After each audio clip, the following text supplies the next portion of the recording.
आज का टॉपिक अपना सीएसीपी से, एपीएमसी से, ई नाम से, एगमार्क से, एग्रीकल्चरल मार्केटिंग से, उसके अलावा नियाम से और नेशनल कमीशन ऑन फार्मर या नेशनल फार्मर कमीशन से संबंधित है। यानी पूरे का पूरा जो एग्रीकल्चर मार्केटिंग से लीगली जो संबंधित चीजें हैं उनसे संबंधित अपना टॉपिक है।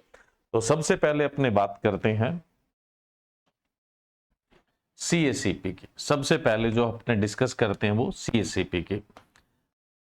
पहले तो अपने देखते हैं सीएसीपी का इतिहास। देखो सीएसीपी की फुल फॉर्म तो आप जानते ही हैं, commission for agriculture cost and prices, कृषि लागत व मूल्य आयोग, जो वर्तमान में इसका नाम है CACP, commission for agriculture cost and prices, कृषि लागत एवं मूल्य आयोग।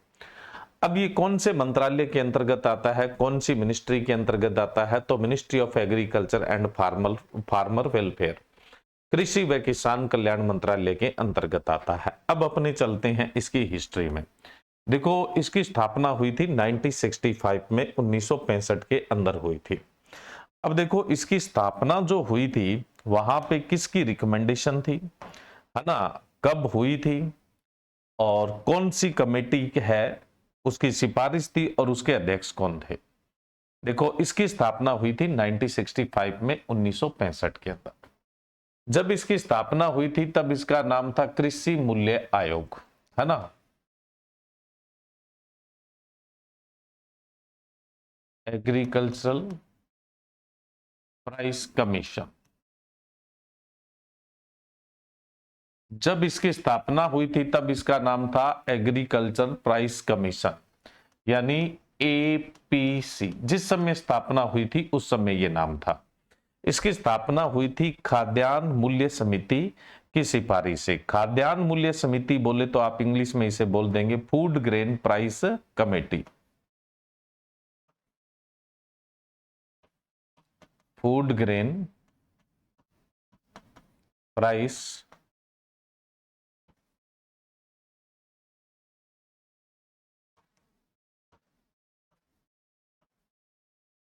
Food grain price committee. देखो जब सीएसीपी की स्थापना हुई थी, सीएसीपी की स्थापना हुई थी, वो हुई थी 1965 में, 1965 के अंदर। जब इसकी स्थापना हुई थी तब इसका नाम था एग्रीकल्चरल प्राइस कमीशन। और इसकी स्थापना कौन सी कमेटी की सिफारिश से हुई थी? तो उस कमेटी का नाम था फूड ग्रेन प्राइस कमेटी। खाद्यान्न मूल्य समिति की सिफारिश से क्या है इसकी स्थापना हुई थी। और इस कमेटी के जो अध्यक्ष थे, प्रेसिडेंट थे, चेयरपर्सन थे, वो कौन थे? Food grain price committee. तो एल के झा की अध्यक्षता वाली खाद्यान्न मूल्य समिति यानी फूड ग्रेन प्राइस कमेटी, इसे आप एल के झा कमेटी के नाम से भी जानते हैं। तो एल के झा कमेटी या food grain price commission, food grain price committee की सिफारिश से एग्रीकल्चरल प्राइस कमीशन यानी एपीसी की स्थापना है वो 1965 में हुई थी। अगर हम मंथ की बात करें तो 8 जनवरी 1965 को इसकी स्थापना हुई थी। 8 जनवरी 1965 को इसकी स्थापना। अब आपसे क्वेश्चन पूछा जा सकता है कि फाउंडेशन ईयर क्या है, तो आप बोलेंगे 1965। जब फाउंडेशन हुआ था तब नाम क्या था? Agriculture price commission. फिर पूछा जा सकता है कि कौन सी कमेटी की सिफारिश से हुई थी, तो आप बोलेंगे खाद्यान्न मूल्य समिति, फूड ग्रेन प्राइस कमेटी। और इस कमेटी के अध्यक्ष कौन थे? एल के झा। इसलिए आप इसे क्या बोलते हैं? एल के झा कमेटी भी बोलते हैं। तो एल के झा कमेटी की सिफारिश से एपीसी की स्थापना हुई थी, एग्रीकल्चर प्राइस कमीशन की स्थापना हुई थी। उसके बाद इसके 20 साल बाद 18 मार्च 1985 को इसका नाम बदल दिया गया। जब इसे एक्सटेंड किया गया और विस्तारित किया गया तो इसके नाम से उसके विस्तार का पता लगे, इसके काम का पता लगे, इसलिए इसके नाम में बदलाव किया गया। फिर इसका नाम किया गया commission for agriculture cost and prices, कृषि लागत एवं मूल्य आयोग, सीएसीपी। वर्तमान में भी यही नाम है। कब से चलता आ रहा है ये नाम? 18 मार्च 1985 को। देखो स्थापना हो गई थी 1965 में, 1965 में। उस समय नाम था एग्रीकल्चरल प्राइस कमीशन, एपीसी यानी कृषि मूल्य आयोग। फिर मार्च 1985 के अंदर 18 मार्च 1985 को इसका नाम कर दिया गया commission for agricultural cost and prices, कृषि लागत एवं मूल्य आयोग, जो नाम आज तक चलता आ रहा है। अब बात आती है कि सीएसीपी करता क्या है। अब गौर से देखिएगा, सीएसीपी करता क्या है, क्या क्या इसके काम है। देखो, सीएसीपी का पहला तो काम है कि कॉस्ट ऑफ प्रोडक्शन डिसाइड करना, यानी उत्पादन की लागत है उसको निर्धारित करना। जो हम खेतों में फसल प्रोड्यूस कर रहे हैं, फसल उत्पादन करने, चाहे वो सीरियल्स यानी अनाज है, चाहे वो पल्सेज है, चाहे वो ऑयल सीड क्रॉप है, चाहे कमर्शियल क्रॉप है, तो उनका पर क्विंटल के पीछे उत्पादन की लागत कितनी लग रही है, पर क्विंटल के पीछे।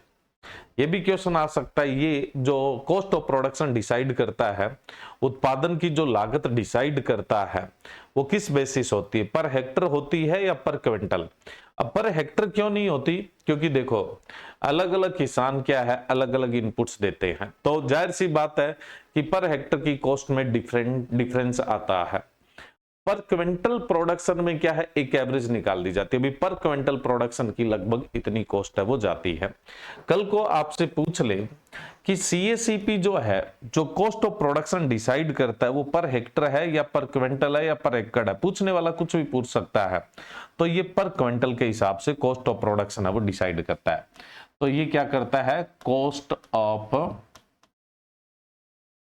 प्रोडक्शन यानी उत्पादन की लागत को निर्धारण करता है। उत्पादन की लागत है उसका निर्धारण करेगा, उत्पादन की लागत का निर्धारण है वो करेगा, और ये होगी पर क्विंटल, है ना, ये पर क्विंटल होगी। पर क्विंटल क्या करता है, लागत का निर्धारण करता है। अब जब ये लागत का निर्धारण करता है, तो इस cost of production, determination of cost of production, उत्पादन की लागत का निर्धारण करता है। अब इससे क्या करता है, ये मिनिमम स्पॉट प्राइस है वो मतलब डिटरमाइन करता है, निर्धारित करता है। एमएसपी, एमएसपी की फुल फॉर्म तो जानते ही हो, minimum spot price, minimum spot price, minimum spot price यानी न्यूनतम समर्थन मूल्य है वो निर्धारित करता है, डिटरमाइन करता है, निर्धारित करता है। निर्धारित नहीं लिखना था मुझे, यहां हिंदी में नाम लिखना था, न्यूनतम समर्थन मूल्य, न्यूनतम समर्थन मूल्य निर्धारित करता है, न्यूनतम समर्थन मूल्य है वो निर्धारित करेगा। अब देखो, एमएसपी जो डिसाइड होता है वो हमेशा कॉस्ट ऑफ प्रोडक्शन पे होता है, उत्पादन की लागत। लेकिन अब उत्पादन की लागत कई प्रकार की होती है, ये कौन सी लागत को कंसिडर करता है, A2 प्लस FL, FL का मतलब होता है family labour, A2 plus FL यानी A2 प्लस FL का मतलब है फैमिली लेबर यानी पारिवारिक श्रम। पारिवारिक श्रम का मतलब क्या है, जैसे मान लो मेरे पिताजी खेती करते हैं, तो हम लोग खेतों में काम कर रहे हैं, या हमारी माताजी काम कर रहे हैं, हमारे भाई काम कर रहे हैं, तो उनको प्रत्यक्ष रूप से क्या है, पैसा नहीं चुकाना पड़ता है, लेकिन काम तो कर रहे हैं ना वो, तो वो फैमिली लेबर होगी। किसान के परिवार के सदस्य जो काम करते हैं उनकी वैल्यू भी जोड़ ली जाती है। तो इसके अंदर जो कॉस्ट कंसिडर्ड की जाती है, कॉस्ट कंसिडर्ड की जाती है वो कौन सी की जाती है, A2 प्लस फैमिली लेबर है वो कंसिडर्ड की जाती है। अब आपसे पूछ ले कि जब एमएसपी का निर्धारण होता है तो उसमें कौन सी लागत है, ये लागतें हैं क्या, अभी हम आज के इस सेशन में ही डिस्कस करने वाले हैं। तो भाई देखो, एमएसपी निर्धारित करते समय कौन सी कॉस्ट है उसको कंसिडर्ड किया जाता है, A2 plus family labour, A2 plus पारिवारिक श्रम है उसको कंसिडर्ड है वो किया जाता है। अब इसके आधार पर क्या कर दिया जाएगा, कॉस्ट ऑफ प्रोडक्शन के आधार पर मिनिमम स्पॉट प्राइस निर्धारित किया जाएगा। अब मिनिमम स्पॉट प्राइस निर्धारित करते समय क्या फॉर्मूला यूज होगा, एमएसपी बराबर A2 प्लस फैमिली लेबर। अब ये तो लागत लग गई, अब किसान का जो बेनिफिट है वो इसमें ऐड कर दो। कम से कम जो मार्जिन है, कम से कम मार्जिन 50% रखना है, कम से कम मार्जिन है वो कितना रखना है, 50% है वो रखना है, ज्यादा कितना भी रखा जा सकता है, ये मार्जिन है, लाभ है। मार्जिन यानी लाभ है भाई, जो लागत है प्लस उसका 50% मार्जिन होना ही चाहिए, प्लस 50% मार्जिन होना ही चाहिए। देखो कॉस्ट ऑफ प्रोडक्शन है ये दोनों, ये तो आपका खर्चा लग ही गया, मतलब किसान का खर्चा लग ही गया, प्लस उसको उसका 50% क्या है मार्जिन भी दो। तो इस फॉर्मूले से क्या है एमएसपी है वो डिसाइड होता है। अब इसने क्या है एमएसपी को निर्धारित कर दिया, डिटरमाइन कर दिया, मतलब डिसाइड कर दिया है ना, निर्धारित कर दिया, डिसाइड कर दिया। अब ये क्या करेगा, इस एमएसपी के लिए किसको अनुशंसा करेगा, किसको रिकमेंडेशन देगा, भाई ये एमएसपी रखो। तो ये एमएसपी की जो रिकमेंडेशन देगा यानी अनुशंसा जो करेगा, जो एमएसपी है उसकी जो अनुशंसा करेगा वो करेगा cabinet committee on economic affairs. Cabinet committee on economic affairs यानी आर्थिक मामलों की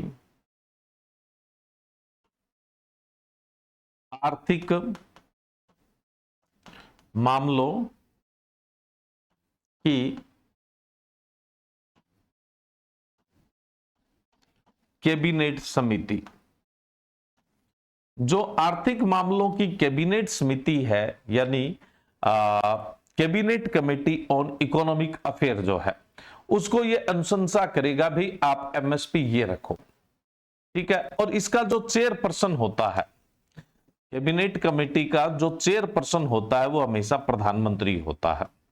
कौन होता है, कैबिनेट कमेटी का चेयरपर्सन कौन होता है, प्रधानमंत्री। तो अब एमएसपी निर्धारित किसने किया, डिटरमाइन किसने किया, सीएसीपी ने।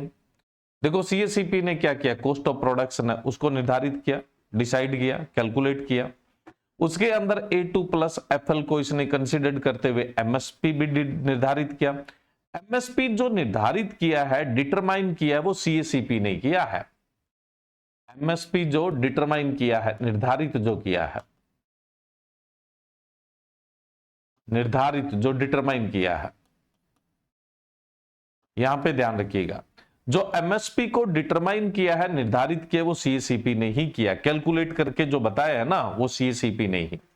अब इसने एमएसपी निर्धारित करके इसकी रिकमेंडेशन किसको दे दी, cabinet committee on economic affair, आर्थिक मामलों की कैबिनेट समिति है उसको क्या कर दिया भाई, दे दिया कि ये आप ये एमएसपी रखो।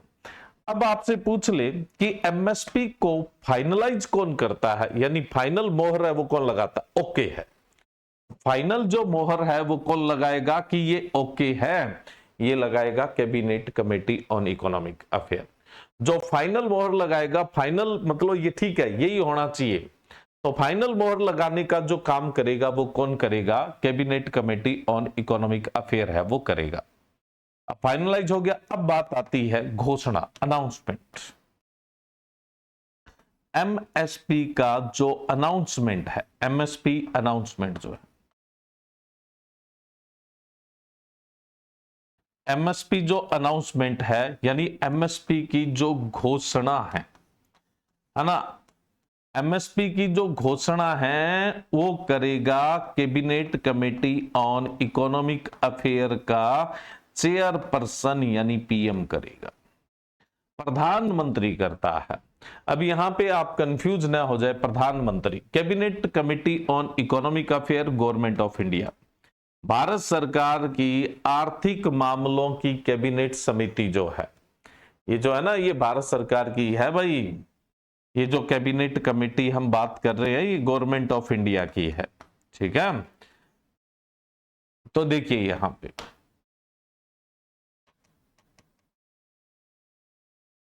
गवर्नमेंट ऑफ इंडिया, फिर से देखें, कॉस्ट ऑफ प्रोडक्शन डिसाइड करेगा सीएसीपी। अब सीएसीपी कॉस्ट ऑफ प्रोडक्शन में A2 प्लस FL को ध्यान में रखते हुए एमएसपी निर्धारित कर देगा, डिटरमाइन कैलकुलेट कर देगा। फिर इसकी अनुशंसा करेगा ये cabinet committee on economic affair government of India, आर्थिक मामलों की कैबिनेट समिति भारत सरकार को अनुशंसा करेगा कि मेरे हिसाब से एमएसपी ये होना चाहिए। ये जान जूझ के फाइनलाइज कर देंगे कि ओके है।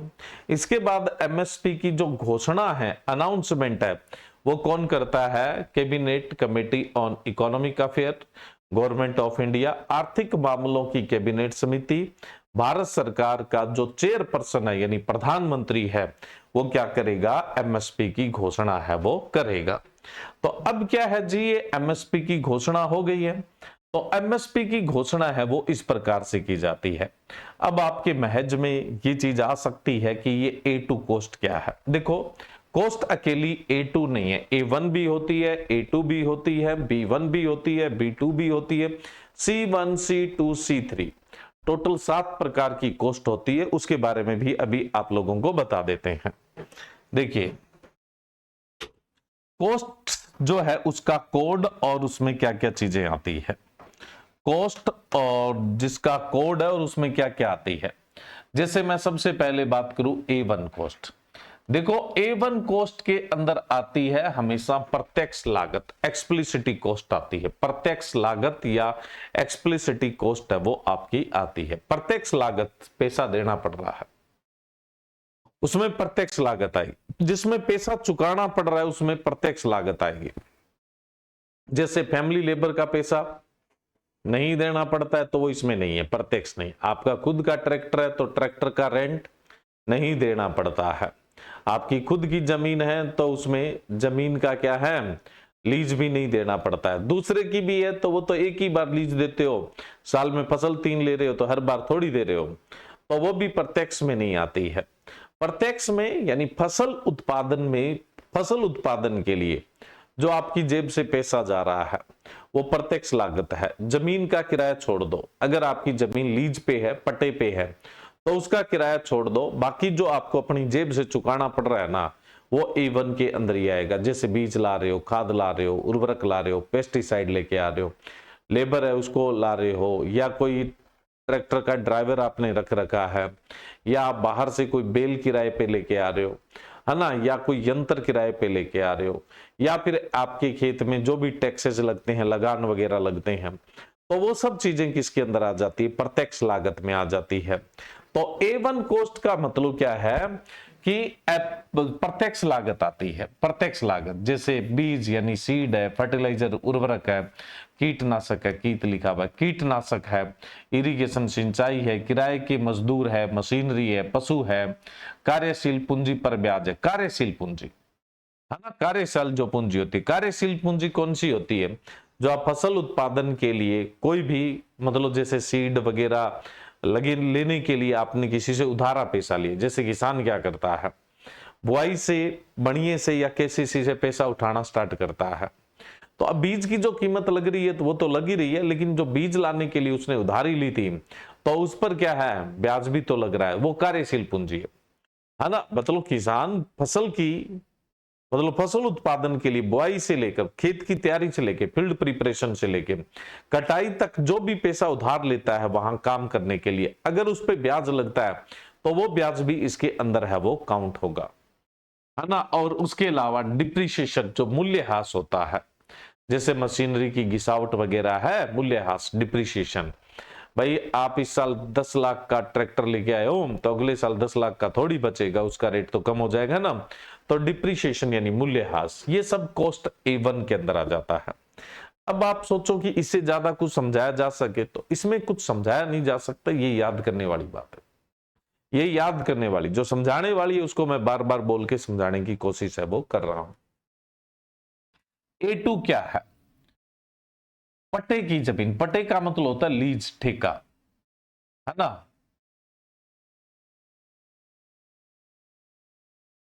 पट्टे की जमीन या लीज, है ना। तो वो जो आप लीज दे रहे हैं वो भी शामिल कर लोगे तो A2 कॉस्ट हो जाएगी। अब A2 शामिल कर लोगे तो, बोला मैंने शामिल कर लोगे तो, यानी A1 तो है ही, प्लस अगर आपने लीज पे जमीन ली है, पट्टे पर जमीन ली है, तो उसके लिए जो आप पैसा दे रहे हो ना, वो भी इसमें शामिल हो जाएगा।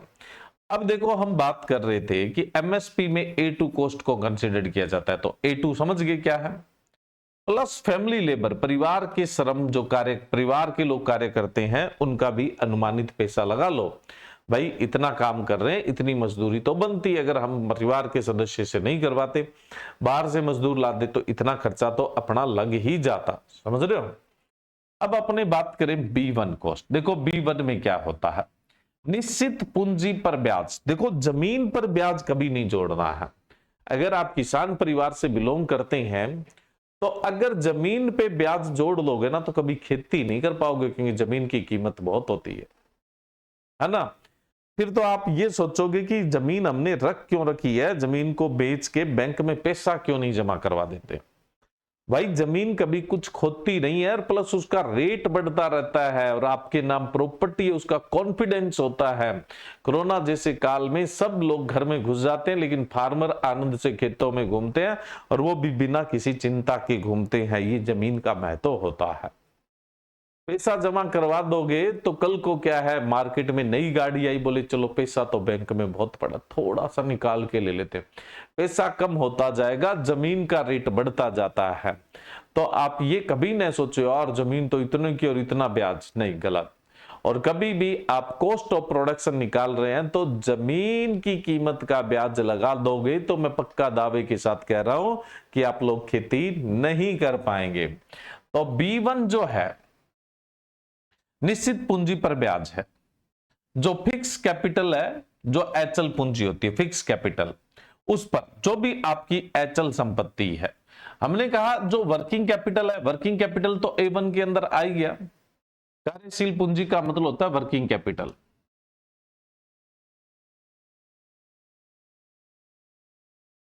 जो वर्किंग कैपिटल होता है, कार्यशील पूंजी होती है, तो उसका ब्याज तो A1 के अंदर आपने रख लिया, और डिप्रीशिएशन भी आपने A1 के अंदर रख लिया।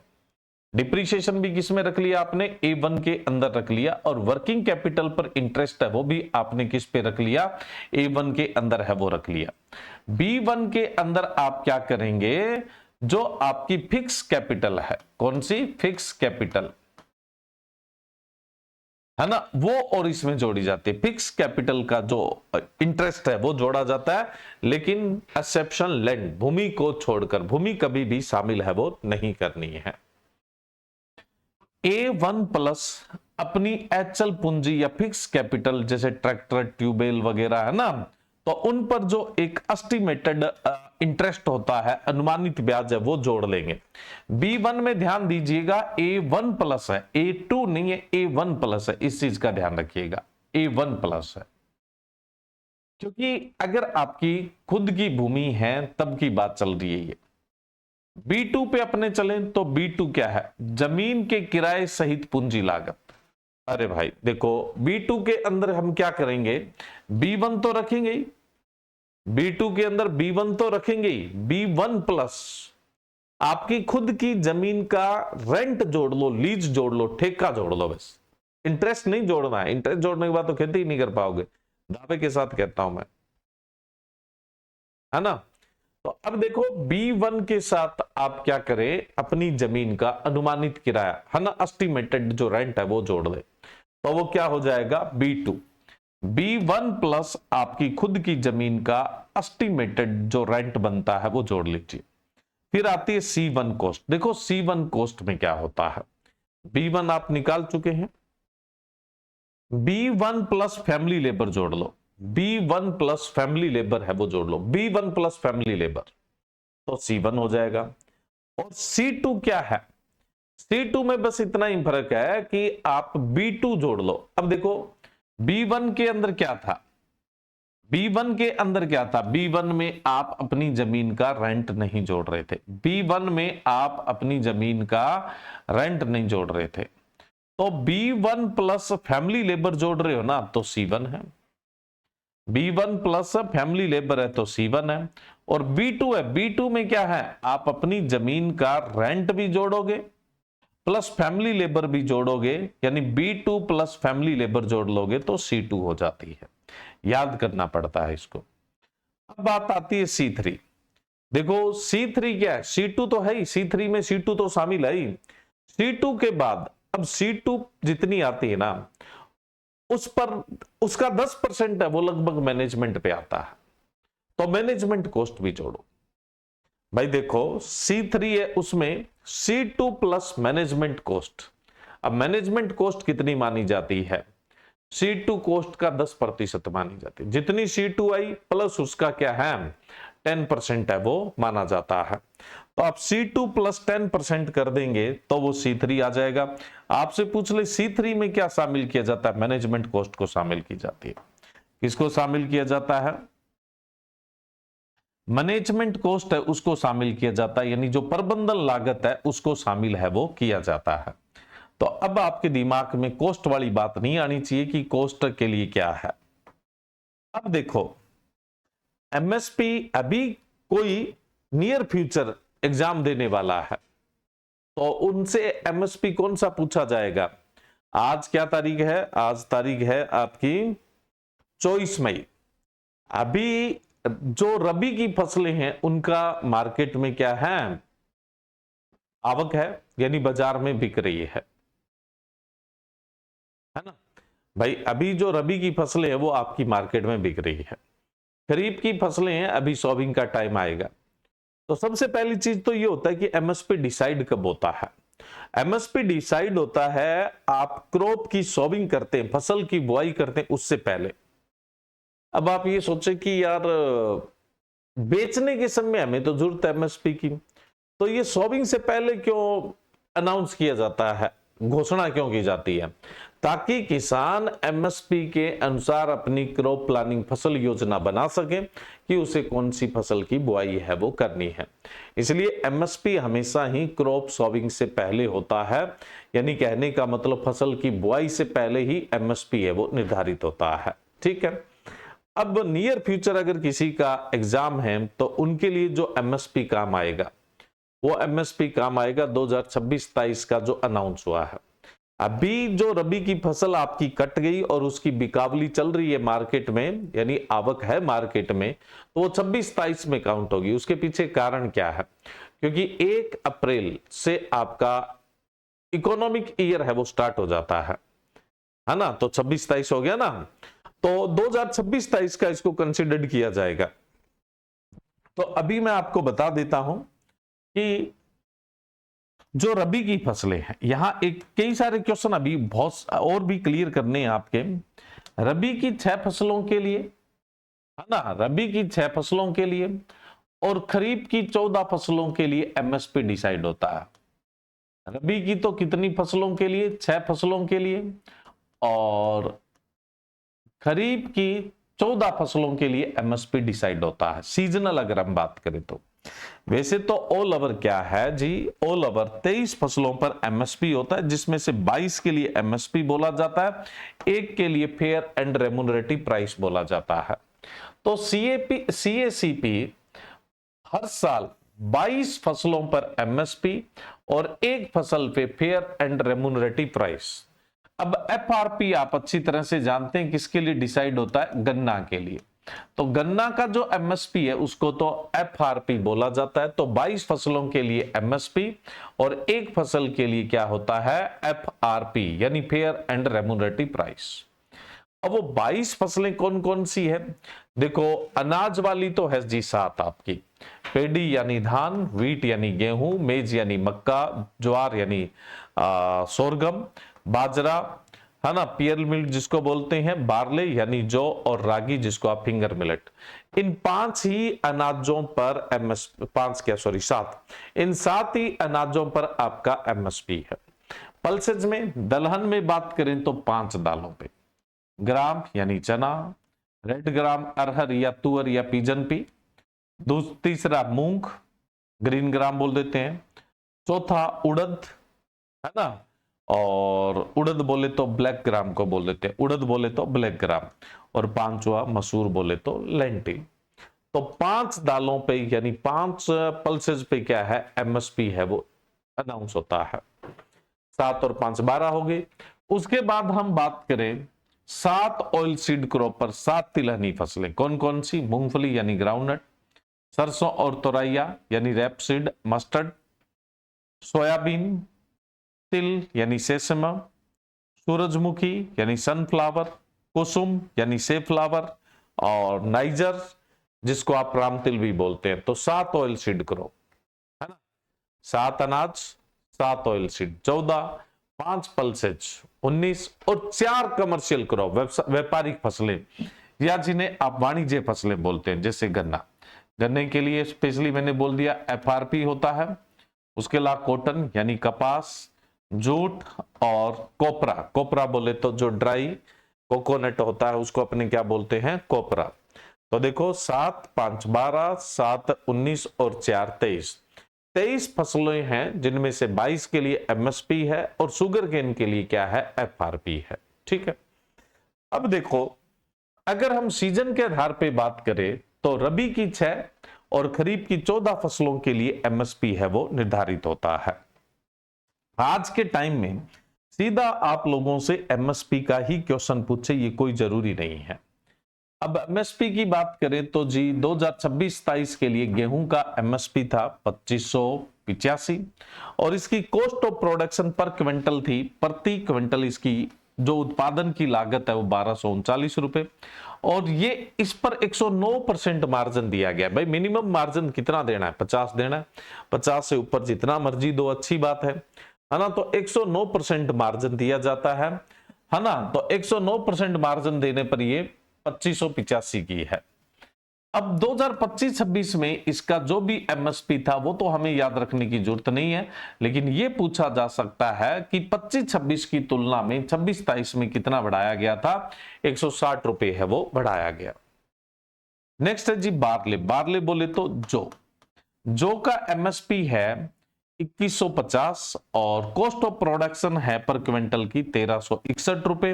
मार्जिन इस पे दिया जाता है 58% और पिछले वर्ष की तुलना से इस बार इसमें बढ़ोतरी की गई है 170 रुपए की। नेक्स्ट है ग्राम यानी चना। चने का जो एमएसपी है वो है 5875 रुपए।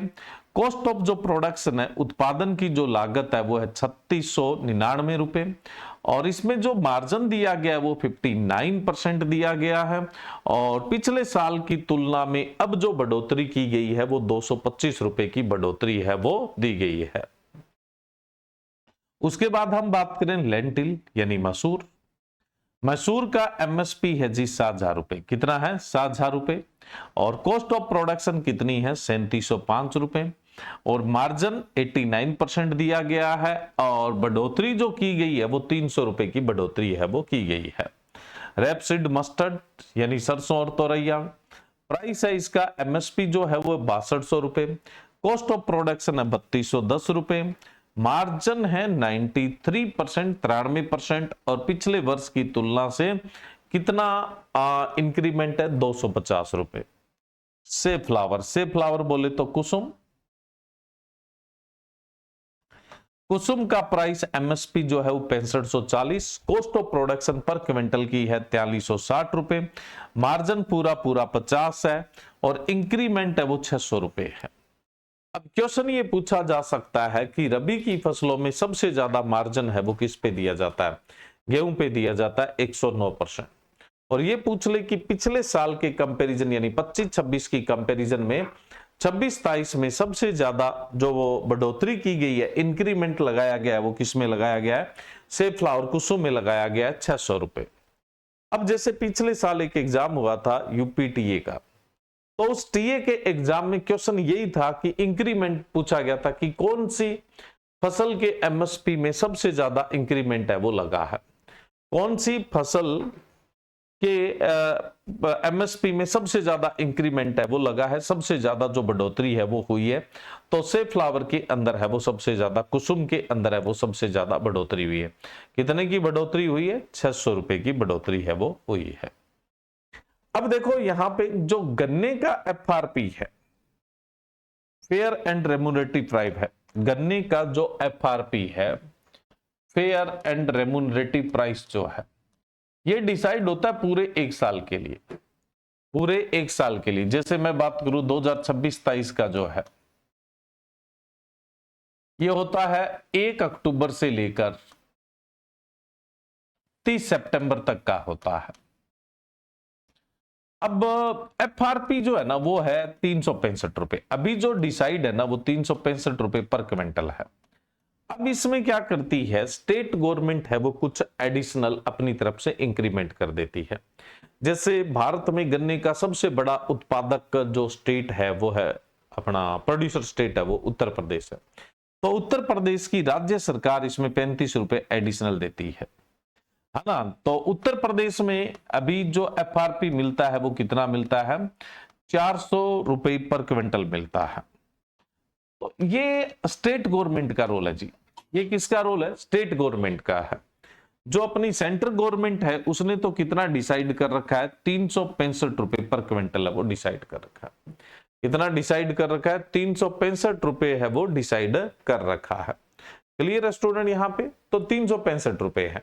लेकिन उत्तर प्रदेश में कितना मिल रहा है, 400 रुपए। 35 कहां से आया, 35 है वो ऐड कर दिया गया। 35 है वो क्या है, स्टेट गवर्नमेंट है वो अपनी तरफ से दे रही है। चलिए, तो एफआरपी भी मैंने बता दिया, एफआरपी सिर्फ गन्ने के लिए होता है। अब नेक्स्ट अपने बात करें, यहां बीच में राष्ट्रीय किसान आयोग यानी नेशनल कमीशन ऑन फार्मर शब्द कहां से आया, क्यों जरूरत पड़ी। देखो, राष्ट्रीय किसान आयोग की स्थापना एमएस स्वामीनाथन जी की सिफारिश से हुई थी। एमएस स्वामीनाथन जी की सिफारिश से हुई थी और इसके जो चेयरपर्सन थे ना वो भी एमएस स्वामीनाथन जी थे, इसलिए इसको एमएस स्वामीनाथन कमीशन के नाम से भी जाना जाता है।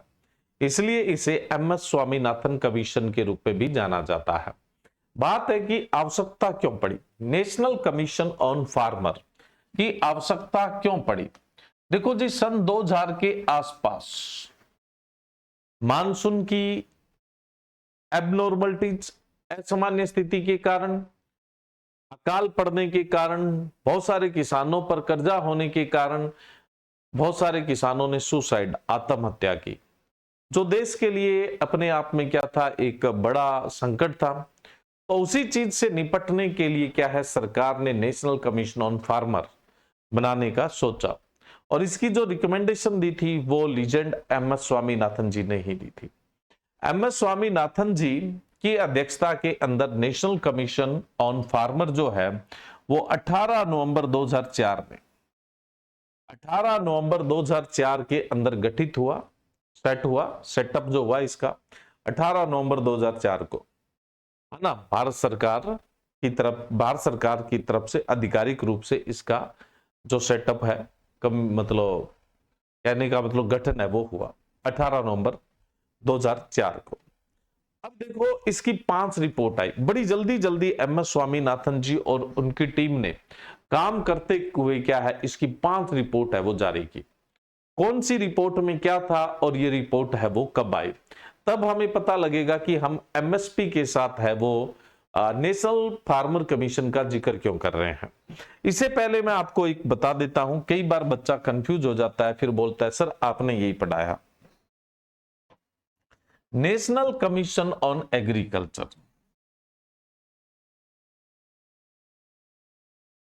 नेशनल कमीशन ऑन एग्रीकल्चर, राष्ट्रीय कृषि आयोग।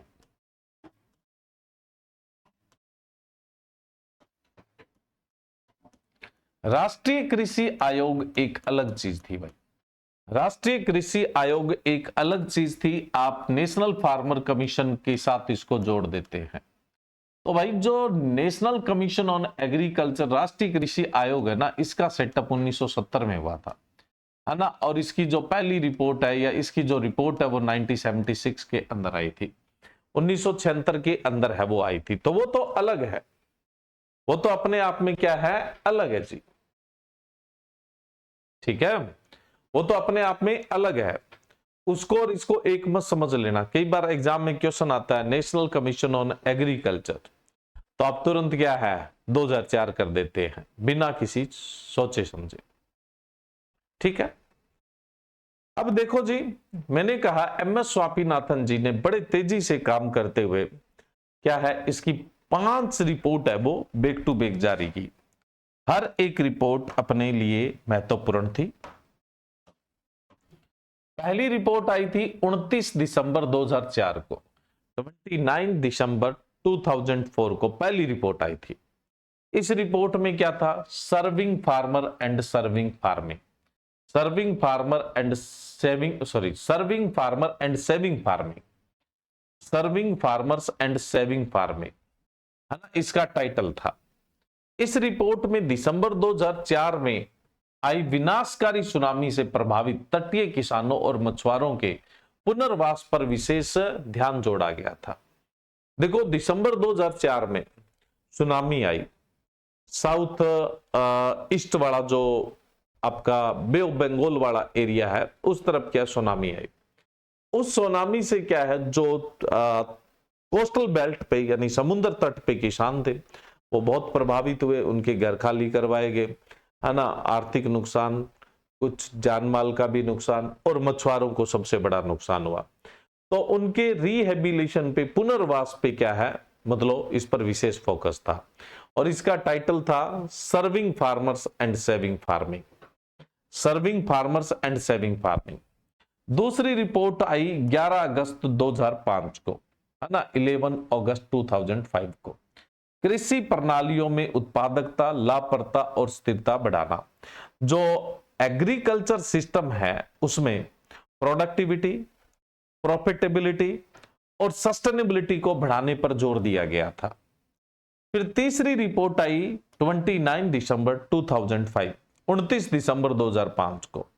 इसमें ग्रामीण साख यानी क्रेडिट ऋण, ग्रामीण ऋण पे जोर दिया गया। भाई किसानों को क्रेडिट इजीली मिल जाए, ठीक है, उन्हें साहूकार से पैसा न उठाना पड़े, ब्याज, भारी भरकम ब्याज न देना पड़े, नहीं तो वो पूरा जीवन उस ब्याज के चक्रवात में ही फंस जाते हैं। चक्रवर्ती, है ना, चक्रवर्ती ब्याज, चक्रवात उसमें फंस जाएंगे। फसल बीमा यानी क्रॉप इंश्योरेंस, क्रॉप फेल हो जाती तो फार्मर तो लुट गया, तो क्रॉप इंश्योरेंस। और कृषि योग्य भूमि में सुधार की नीतियां। जो कल्टीवेटेड लैंड है, या जो कल्टीवेटेड तो है बट किसी कारण से अभी उसमें खेती नहीं हो रही है, तो उसके अंदर क्या है, सुधार किया जाए ताकि उसकी प्रोडक्टिविटी है उसको बढ़ाया जा सके। इनसे संबंधित इसमें कुछ चीजें थी। फिर जो चौथी रिपोर्ट है, फोर्थ रिपोर्ट, 13 अप्रैल 2006 बैसाखी के दिन, 13 अप्रैल को बैसाखी के दिन आई थी। इसमें राष्ट्रीय किसान नीति का संशोधन प्रारूप था, draft national policy for farmer, है ना। जो नेशनल पॉलिसी फॉर फार्मर है उसका पूरा खाका इसके अंदर है वो तैयार किया गया था। पांचवी और अंतिम रिपोर्ट, यहां पे थोड़ा सा ध्यान देना है, ये 4 अक्टूबर 2006 को थी, 4 अक्टूबर 2006 को थी। इसमें यह था, ये सबसे इंपॉर्टेंट रिपोर्ट मानी जाती है, फिफ्थ और फाइनल जो रिपोर्ट थी, ये सबसे इंपॉर्टेंट रिपोर्ट है वो मानी जाती है। इसमें यह था कि जो 11th 5 ईयर प्लान है, 11वीं पंचवर्षीय योजना है, उस 11वीं पंचवर्षीय योजना के अंदर फार्मर का तेजी से और अधिक समावेशी विकास करना, यानी जो फार्मर है उसका ऑल ओवर और एक्सीलरेट तरीके से डेवलपमेंट है वो करना था। भाई किसानों के उत्थान पे जोर दिया गया। और इसकी सबसे जो इंपॉर्टेंट चीज है वो ये थी कि इसमें जो एमएसपी के लिए रिकमेंडेशन दी गई थी कि C2 कॉस्ट प्लस 50% क्या होना चाहिए, C2 प्लस 50% है वो एमएसपी का फॉर्मूला होना चाहिए, ये इसकी बात थी। लेकिन अभी जो एमएसपी आ रहा है उसका फॉर्मूला क्या है, A2 plus family labour plus 50% है। अभी आपने देखा फार्मर प्रोटेस्ट, किसान आंदोलन, तो किसान आंदोलन में एक ये भी मांग थी ना कि जो स्वामीनाथन कमीशन था या नेशनल फार्मर कमीशन जो था, उसमें जो एमएसपी का फॉर्मूला ना, उस फॉर्मूले से एमएसपी है वो निर्धारित करिए। एक मांग थी, आपको पता हो तो, जो फार्मर प्रोटेस्ट था, किसान आंदोलन था, और एमएस स्वामीनाथन जी का ये कहना था कि जो एमएसपी है वो किस पे डिसाइड होना चाहिए, C2 प्लस 50% पे। लेकिन कर किस पे रहे अभी, A2 plus family labour plus 50% पे है वो अभी क्या किया जा रहा है, एमएसपी है वो दिया जा रहा है। इस चीज तक पहुंचने के लिए मैंने साथ साथ में नेशनल फार्मर कमीशन का डिस्कशन है वो आप लोगों से किया है। वैसे ऐसा नहीं है कि हमने इधर उधर ऐसे ही डिस्कस कर लिया, ये तो आपके रहता ही रहता है, ये तो वैसे भी आपको पढ़ना होता है, तो हमने यहाँ पे साथ साथ में क्या है डिस्कस है वो कर लिया। अब अपने बात करते हैं एग्रीकल्चरल मार्केटिंग से जुड़ी हुई कुछ और बातें जो इंपॉर्टेंट है ना। थोड़ा सा लंबा लेक्चर है आज का, लेकिन कुछ अच्छी अच्छी बातें आपको बताई जाएगी। एक एक्ट आया था जिसका नाम था the state agriculture produce marketing development and regulation act 2003। ये आया था 9 सितंबर 2003 को। 9 सितंबर 2003 को आया था, 9 सितंबर 2003 को। हिंदी में भी बता देता हूं, राज्य कृषि उत्पादन, ये पीडीएफ मिलेगा आपको, हिंदी इंग्लिश इसमें लिखा मिल जाएगा। राष्ट्रीय कृषि उत्पादन विपणन विकास व नियंत्रण अधिनियम, ये ब्रैकेट यहां होना चाहिए था, यहां नहीं होना चाहिए, ठीक है। अधिनियम 2003, अगर हम बात करें तो इसका डेट है 9 सितंबर 2003।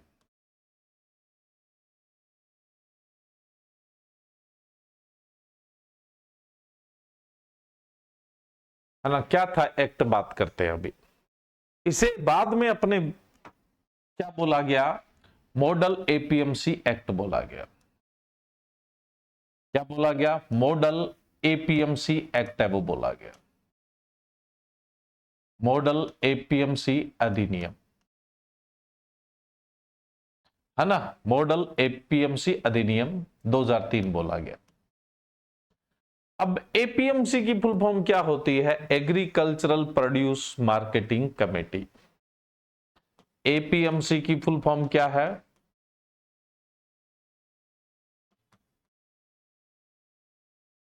एग्रीकल्चरल प्रोड्यूस मार्केटिंग कमेटी, कृषि उपज मंडी समिति।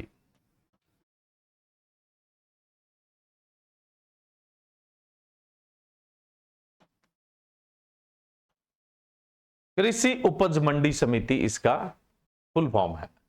कृषि उपज मंडी समिति या एपीएमसी क्या है, आप किसान परिवार से बिलोंग करते हैं तो आपको पता हो, जो हमारी फसल की उपज है उसको हम जहां पर बेचने जाते हैं जिस मंडी में, उस मंडी के आगे, उस यार्ड के आगे बोर्ड लगा होता है, उस पर यही नाम लिखा होता है, एग्रीकल्चरल प्रोड्यूस मार्केटिंग कमेटी, यानी कृषि उपज मंडी समिति, जिसे आप शॉर्ट में क्या बोल देते हैं, जिसे आप मंडी के नाम से भी जानते हैं। किस नाम से जानते हैं, मंडी के नाम से भी जानते हैं। अब देखो, जो मंडियां हैं जहां पर किसान अपना उत्पाद बेचता है, ये पूरी तरह से राज्य के नियंत्रण में होती है, पूरी तरह से स्टेट गवर्नमेंट के कंट्रोल, केंद्र सरकार के कंट्रोल में नहीं होती है, कोई अंशदान भी नहीं है ना, मतलब केंद्र का कोई इसमें रोल नहीं है। तो एपीएमसी पूरी तरह से स्टेट के कंट्रोल में होती है, राज्य के नियंत्रण में होती है। बात करेंगे इस एक्ट की, लेकिन आपको पहले यह तो पता होना चाहिए कि एपीएमसी जो है ना वो किसके कंट्रोल में होती है, वो होती है राज्य सरकार के। और कौन से विभाग के, स्टेट एग्रीकल्चर मार्केटिंग डिपार्टमेंट, राज्य कृषि विपणन विभाग, राज्य कृषि विपणन विभाग, है ना। स्टेट एग्रीकल्चर मार्केटिंग डिपार्टमेंट, राज्य कृषि विपणन विभाग के तहत ये काम करती है, जो एपीएमसी मंडियां होती है जहां पर किसान क्या है, अपनी उपज को बेचता है, वो एपीएमसी है। अब क्या था, पहले देखो एपीएमसी होता क्या, थोड़ा सा समझे। फार्मर यानी किसान अपनी उपज को एपीएमसी में बेचने जाता है, वहां स्मॉल ट्रेडर, छोटे व्यापारी,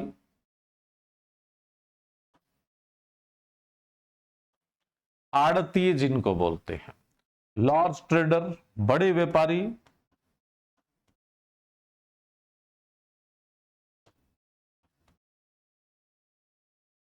कमीशन एजेंट जो ब्रोकर होते हैं, दलाल होते हैं, है ना, कमीशन लेकर क्या है, सामान है उसको खरीदते बेचते हैं। बायर्स खरीदार,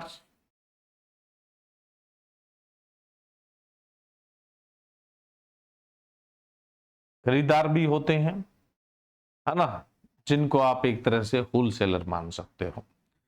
ये जो स्मॉल ट्रेडर है, लार्ज ट्रेडर है, कमीशन एजेंट है, इनसे ये होलसेलर या बायर है वो उत्पाद खरीदते हैं। किसान का जो रिप्रेजेंटेटिव होता है वो होता है छोटे व्यापारी या बड़े व्यापारी, दलाल, है ना, जिन्हें आप कच्चे आड़तिया बोलते हो। और किसान की उपज को जो खरीदता है ना, किसान की उपज को जो खरीदता है वो बायर है। और बायर को रिप्रेजेंट करने के लिए कमीशन एजेंट भी आ सकता है या खुद बायर भी आ सकता है ना। जो खरीदता है वो होता है पक्का आड़तिया, है ना। भाई किसान जो आप एपीएमसी में जाते हैं जहां पर वो दुकानें बनी हुई है, तो उन दुकानों पर क्या करता है, किसान अपने उत्पाद को बेचता है। तो किसान की तरफ से जो रिप्रेजेंटेटिव होता है, जो बढ़िया होता है, वो कच्चा आड़तिया होता है। चाहे वो स्मॉल ट्रेडर है, चाहे वो लार्ज ट्रेडर है ना, वो क्या है, कच्चा आड़तिया है। अब जो बायर होता है वो खुद आके खरीद सकता है या अपनी तरफ से वो एजेंट बेचता है, तो वो क्या होता है, कमीशन एजेंट होता है, दलाल होता है। वो पक्का आड़तिया काउंट होता है। वो कैसा आड़तिया, पक्का आड़तिया है वो काउंट होता है। समझ रहे हो आप, वो पक्का आड़तिया है वो काउंट होगा। ठीक है।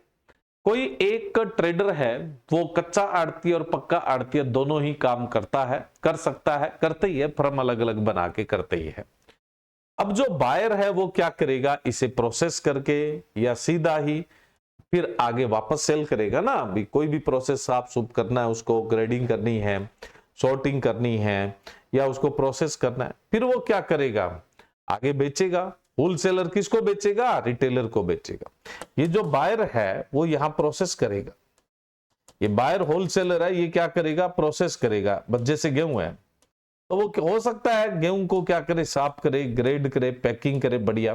तो होलसेलर किस लिए खरीद रहा है, वो आगे प्रोसेस करके बेचेगा, है ना, या मतलब उसी प्रोडक्ट को साफ सुथरा ग्रेड ग्रूड करके बेचेगा। तो होलसेलर खरीदार है यहाँ पे।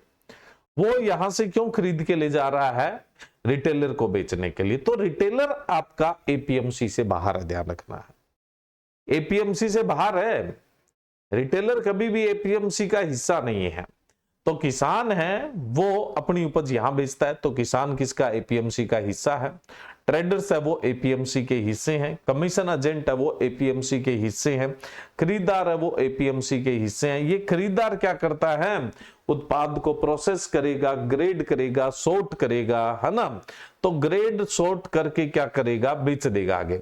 आगे रिटेलर्स को बेच दिया जाता है। रिटेलर मार्केट में कंज्यूमर यानी उपभोक्ता है, उनको क्या करते हैं, बेच देते हैं। पूरी कहानी है, लेकिन हमें इसके आगे का अभी कोई मतलब नहीं है। लेकिन चेन हमारी अंतिम तक पहुंचती है तो हमें ये चीज समझ में आती है। फार्मर प्रोड्यूसर होता है जी, फार्मर क्या होता है, प्रोड्यूसर। तो एपीएमसी में कौन कौन है जी, फार्मर है, प्रोड्यूसर है, ट्रेडर्स है, कमीशन एजेंट है और बायर्स है। ये एपीएमसी के हिस्से हैं। बायर ने ये प्रोडक्ट क्यों लिया, अरे भाई वो आगे बेचेगा, किसको बेचेगा, रिटेलर्स को बेचेगा, प्रोसेस करके या उसी फॉर्म में जैसे भी रिटेलर को बेचेगा।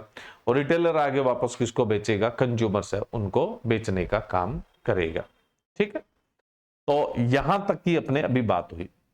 अब ये जो मॉडल एपीएमसी एक्ट आया था 2003 के अंदर, इससे पहले क्या था, किसान के साथ ये बाध्यता थी कि किसान अपने उत्पाद को, किसान अपने उत्पाद को, अपने प्रोडक्ट को, उसकी जो भी मंडी है, उसके पास की जो भी मंडी है उसमें ही बेचेगा, दूसरी जगह बेच ही नहीं सकता है। यानी ये किसान पर एक बाउंडेशन थी। भाई उसकी जो मंडी है उस एरिया की, एपीएमसी है, उसी में बेचेगा और कहीं नहीं बेच सकता है है ना, उसी में बेचेगा और कहीं नहीं। कोई प्राइवेट मंडियां नहीं खुल सकती है, कोई प्राइवेट कृषि उपज खरीदने की मंडी नहीं खुल सकती है, कोई भी प्राइवेट। सीधे जो मतलब बायर है ना, अपनी कंपनी में, अपनी फैक्ट्री में सीधा प्रोडक्ट खरीद के नहीं ला सकते, किसान को एपीएमसी में ही बेचना पड़ेगा। अब इसका मतलब समझ लो, 2003 से पहले ऐसे था, तो अब इसका मतलब समझ लो एपीएमसी के जो बनी है वो किसानों का एक्सप्लॉयटेशन, शोषण तो करते थे, पहली चीज। दूसरा, गवर्नमेंट का इंटरवेंशन थोड़ा कम था, सरकार का हस्तक्षेप कम था, तो तोल में बहुत सारी चीजों में क्या है, किसान को टांका लगाते रहते थे। फिर क्या है, वो बीच में जैसे वो ये आड़ती वगैरह, ये वो धान, वो अनाज उन्हें साफ करने के लिए रखते थे, तो उनका तो वो चार्ज काट ही लेते थे। उसके बावजूद क्या है, वो आ जाते, कुछ इनाम दो। अरे भाई, किसान खुले दिल का आदमी, वो इनाम दे देता था। फिर भी नहीं, इतने से नहीं मानेंगे, हम तो आपकी उपज पे ध्यान ही, गाय खाए भैंस खाए, जबरदस्ती घेर के ले आएंगे इधर। तो इस प्रकार के भी वास्तव में क्या थे, एक्सप्लॉयटेशन थे। तीसरी चीज, किसान की उपज जितनी बार बिकती है ना फाइनली बायर तक, उतनी बार उस पर फीस लगती, उतनी बार क्या लगती, उस पर फीस लगती। ये कहां का नहीं है भाई, एक बार फीस लग गई, एक बार कटौती हो गई, बहुत है, दोबारा कटौती की क्या आवश्यकता है, ये प्रॉब्लम थी। तीसरा, जो बढ़िया बैठा है ना एपीएमसी के अंदर, वो बड़ा कलाकार बैठा होता था, वो किसान की फसल खरीद लेता था, उसके बाद बोलता जी मैं बैठा हूं, पैसा कहीं नहीं जाएगा, आपका जो खरीदार है वो आपको पैसे देगा ही देगा, लेकिन पैसे में टाइम लगेगा, क्योंकि फाइनल फैक्ट्री तक जाएगी, वाल वहां बिकेगा, और उसके बाद वो पैसा डालेंगे, इसमें महीना, 1.5 महीना, 2 महीना लग जाता है। और वो बढ़िया पैसा लेके क्या करता, उसका ब्याज खाता। और अपने तो देसी में कहावत है कि बाणिया तो होता ही ब्याज का है, वो तो ब्याज पे ही खेलता है। तो भाई वो जनरली क्या करता, ब्याज मतलब सेम डे या 1-2 दिन में किसान को पैसे नहीं देता था उसकी उपज की। अब जब एपीएमसी मॉडल एपीएमसी एक्ट आया, उसमें यह था कि एपीएमसी जो मंडियां हैं राज्य सरकार के अंडर में, उसके अलावा कोई प्राइवेट यार्ड भी खोल सकता है। किसी ने कोल्ड स्टोर बना रखा है, वो डायरेक्ट भी खरीद सकता है। कोई फैक्ट्री वाला है, वो डायरेक्ट खरीद सकता है। पब्लिक प्राइवेट पार्टनरशिप की मंडियां स्थापित हो सकती है। ये जो फीस बार बार लग रही है, ये एक बार लगनी चाहिए, और किसान की उपज जिस दिन बिक गई, सेम डे उसके अकाउंट में पैसा होना चाहिए, सेम डे उसके अकाउंट में पैसा होना चाहिए। गवर्नमेंट का इंटरवेंशन बढ़ा दिया ताकि तोल तूल में टांका न लगाए। प्लस ये जबरदस्ती के जो मतलब किसान को डर दिखाए जाते हैं कि भाई पशु आ जाएंगे, हम निगरानी नहीं करेंगे, तो ये चीजें की, तो उसके लिए क्या है, जो आड़ती अपनी किसान की उपज वहां रखवाता है वो रेस्पॉन्सिबल होगा। तो ये एपीएमसी में सुधार हुए। अब इसमें एक तो देखो अल्टरनेटिव मार्केट है वो बनाएंगे, यानी वैकल्पिक बाजार बनाएंगे, वैकल्पिक बाजार है वो बनाएंगे, वैकल्पिक बाजार जो है ना वो बनाएंगे, अल्टरनेटिव मार्केट्स है वो बनाएंगे, वैकल्पिक बाजार बनाएंगे। प्राइवेट यार्ड यानी निजी यार्ड कोई बनाना चाहता है बनाओ, डायरेक्ट परचेज करना चाहता है कोई फैक्ट्री वाला सीधा कोल्ड स्टोर वाला करो, फार्मर अपना खुद मार्केट्स बना सकते हैं, है ना, खुद अपना मार्केट है वो बना सकते हैं। तो वैकल्पिक बाजार आए, यानी प्राइवेट यार्ड्स यानी निजी बाजार, कोई नहीं रोक सकता इनको, डायरेक्ट परचेज सीधी खरीद भी हो सकती है, और उसके बाद फार्मर मार्केट्स किसानों के बाजार, अन्य प्रकार की किसानों के बाजार भी मार्केट में वैसे ही खुलने लगे। किसान बाजार, जैसे मान लो कोई बाजार है उसमें गेहूं मिलता है, दाल मिलती है, तो किसान डायरेक्ट उनको लाके बेच सकता है, और वो डायरेक्ट कंज्यूमर को बेच सकते हैं। तो इसे किसान बाजार भी बनाने की अनुमति दे दी गई, उसे कोई किसी प्रकार की रोक टोक है वो नहीं होनी चाहिए। उसके बाद अपने बात करें कॉन्ट्रैक्ट फार्मिंग, संविदा खेती। संविदा खेती तो देखो भारत में training and visit programme, T&V programme, training and visit programme, प्रशिक्षण व भ्रमण प्रोग्राम आया था 1974 में, तब से ही भारत में कॉन्ट्रैक्ट फार्मिंग का तो दौर आ गया था, ऐसी बात नहीं है। लेकिन वहां पे जो कॉन्ट्रैक्ट फार्मिंग थी ना, वो एक वर्बली थी।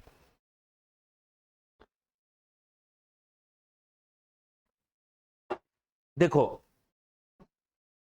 जो कम पढ़े लिखे लोग थे, या आज हम खुद को मॉडर्न मानते हैं, उससे जो पिछड़े हुए लोग थे ना, वो आज के पढ़े लिखे लोगों से कई मामलों में बहुत बेहतरीन थे, जिनमें से कमिटमेंट वैल्यू, बोली गई बात की वैल्यू है ना। तो किसान आज भी बोली गई बात पे भरोसा करता है।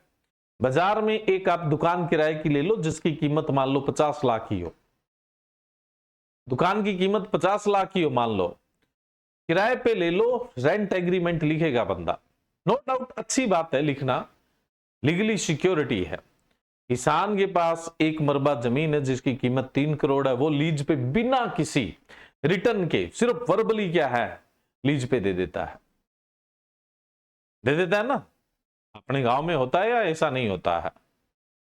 तो जनरली क्या है, कंपनियां जो थी, कंपनियों में तो पढ़े लिखे लोग हैं, तो वो किसान के साथ क्या है, कॉन्ट्रैक्ट करते, किसान उनकी बातों में आके बेचारा उगा लेता, कंपनियां मुकर जाती।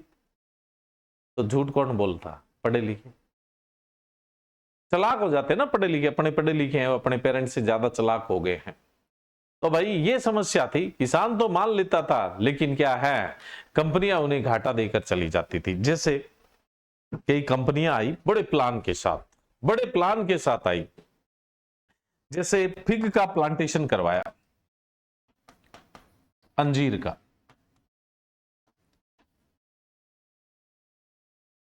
बोला हम कॉन्ट्रैक्ट करते हैं, हमारा प्लांटिंग मटेरियल लो, 1 हेक्टर के प्लांटिंग मटेरियल का रुपया 1 लाख लगेगा, 2 लाख लगेगा, मतलब जितना भी।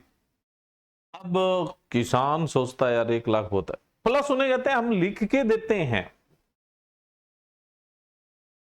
है ना भाई, हम क्या है, लिख के देते हैं कि आपका फिग हम 350 रुपए किलो खरीदेंगे।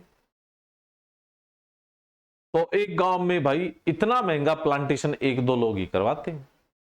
तो एक आधे आदमी ने क्या है, फिग का प्लांटेशन करवाया, पहले साल थोड़ा बहुत फिग लगना स्टार्ट हुआ, तो उस कंपनी ने 350 रुपए खरीदा। दूसरे साल, पहले साल जब खरीदा ना, तो लोगों ने कहा यार बात तो ठीक है, इनकम तो बड़ी तकड़ी है यार, एक ही बार तो पैसा लगना है। तो अब एक के किसान हो गए 10, अगली बार उन्होंने 10 किसानों से 350 रुपए खरीदा। अब देख के पूरा गांव टूट पड़ा और इनसे प्लांटिंग मटेरियल ले लिया, ये करोड़ों रुपए कमा गए, और वो गांव में क्या है, फिग का पूरा प्लांटेशन हो गया जी। जब इसमें फ्रूट आए बेचने गए तो वो कंपनी वहां पे मिली नहीं। तो इस प्रकार के भी बड़े फ्रॉड आए, बड़े फ्रॉड आए। तो इन चीजों से निपटने के लिए कॉन्ट्रैक्ट फार्मिंग में सुधार किया गया, संविदा खेती में सुधार किया गया। इसमें से था, जो कॉन्ट्रैक्ट फार्मिंग कर रहा है, स्पॉन्सर जो है, उसका रजिस्टर्ड होना जरूरी है। बिना रजिस्टर्ड कोई भी कॉन्ट्रैक्ट फार्मिंग नहीं कर सकता, इलीगल है। यानी कॉन्ट्रैक्ट फार्मिंग कंपनी का पंजीकरण जरूरी है, ताकि उसको पकड़ा तो जा सके।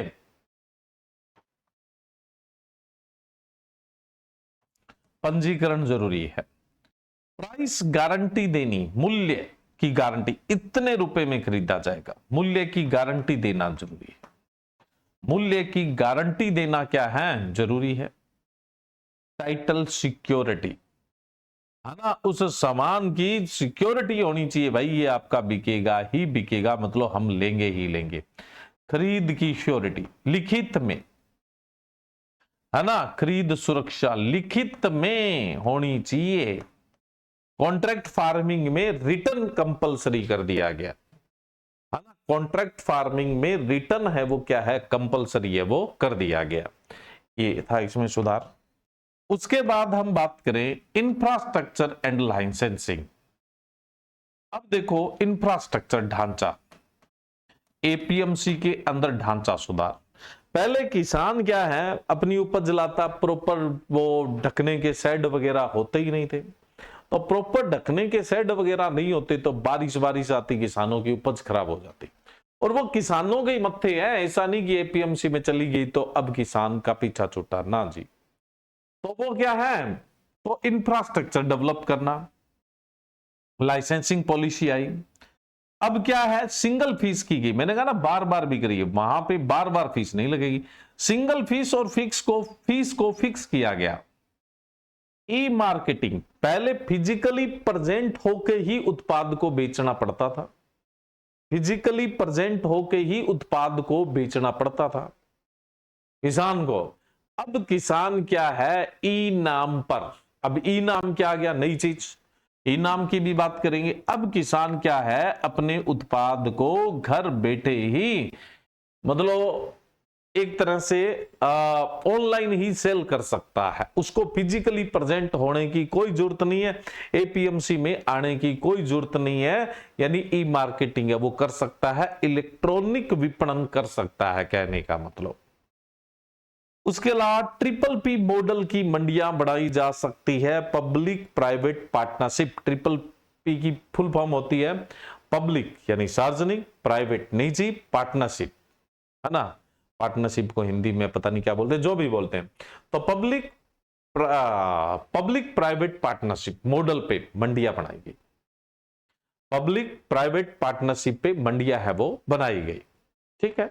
यानी सार्वजनिक निजी दोनों के पार्टनरशिप पर क्या है, मंडियां है वो बनाई गई। तो ये मॉडल एपीएमसी एक्ट 2003 के अंदर सुधार थे। अब क्या है, एपीएमसी पूरी की पूरी आती है स्टेट गवर्नमेंट के अंदर, स्टेट एग्रीकल्चर मार्केटिंग डिपार्टमेंट, राज्य कृषि विपणन विभाग के तहत। अब इस APMC act, model APMC act 2003 को, हाँ साझेदारी, पब्लिक प्राइवेट पार्टनरशिप, सार्वजनिक निजी साझेदारी मॉडल पर जो मंडियां बन रही है उनको परमिशन दी गई। अब मैंने कहा एपीएमसी वो पूरी तरह से स्टेट गवर्नमेंट के कंट्रोल में होती है, राज्य सरकार के नियंत्रण में होती है, ठीक है। राज्य सरकार में भी किसके, राज्य कृषि विपणन विभाग, स्टेट एग्रीकल्चर मार्केटिंग डिपार्टमेंट्स के। तो अब ये पूरी तरह से स्वतंत्रता थी राज्य सरकार को कि वो एपीएमसी एक्ट अपनाए या नहीं अपनाए, है ना, कि वो एपीएमसी एक्ट अपनाए या नहीं अपनाए, है ना। भाई ये राज्य सरकार पे था कि वो एपीएमसी एक्ट अपनाए या नहीं अपनाए। अब राज्य सरकार पे था तो पंगा क्या पड़ा, मंत्रीगण भारत के सबसे ईमानदार लोगों में से एक है, तो इनका बड़ा पैसा एपीएमसी में था, बड़ा पैसा लगा हुआ था एपीएमसी में। तो उन व्यापारियों के दबाव में कुछ राज्य जो है ना वो एपीएमसी एक्ट को अपनाए ही नहीं। बता रहा हूं ना, मंत्रीगण बड़े ईमानदार लोग हैं, तो इनका बड़ा पैसा, इनके रिश्तेदारों का बड़ा पैसा, इनके जानकारों का बड़ा पैसा, इनको जो फंडिंग करने वाले लोग हैं इनका बड़ा पैसा एपीएमसी में था। अब एपीएमसी एक्ट अपनाते ही तो फिर भाई उनके लिए तो कमाई में खतरा था, तो इसलिए उनके दबाव से कई राज्यों में एपीएमसी एक्ट को अपनाया नहीं गया, क्योंकि ये राज्य की इच्छा पे था, स्टेट की इच्छा पे था कि आप अपनाओ या नहीं अपनाओ। पूरी तरह से किसकी इच्छा पे था, स्टेट की इच्छा पे था कि आप उसे अपनाओ या नहीं अपनाओ। अब यहां से अपने एक शब्द आया कि राज्य सरकार पे था, राज्य सरकार अपनाए या नहीं अपनाए। तो अब कई राज्य सरकारों ने अपनाया नहीं, तो फिर इसमें और सुधार हुए। अब आया मॉडल एपीएलएम एक्ट 2017, जिसने मॉडल एपीएमसी एक्ट को रिप्लेस किया और उसकी जगह आ गया एपीएलएम एक्ट 2017। फुल फॉर्म है इसकी agricultural produce live stock marketing, लिख देता हूं, हिंदी में लिखा हुआ है मॉडल कृषि उपज और पशुधन विपणन अधिनियम। मॉडल तो लिखा हुआ है, इसकी फुल फॉर्म लिख देता हूं।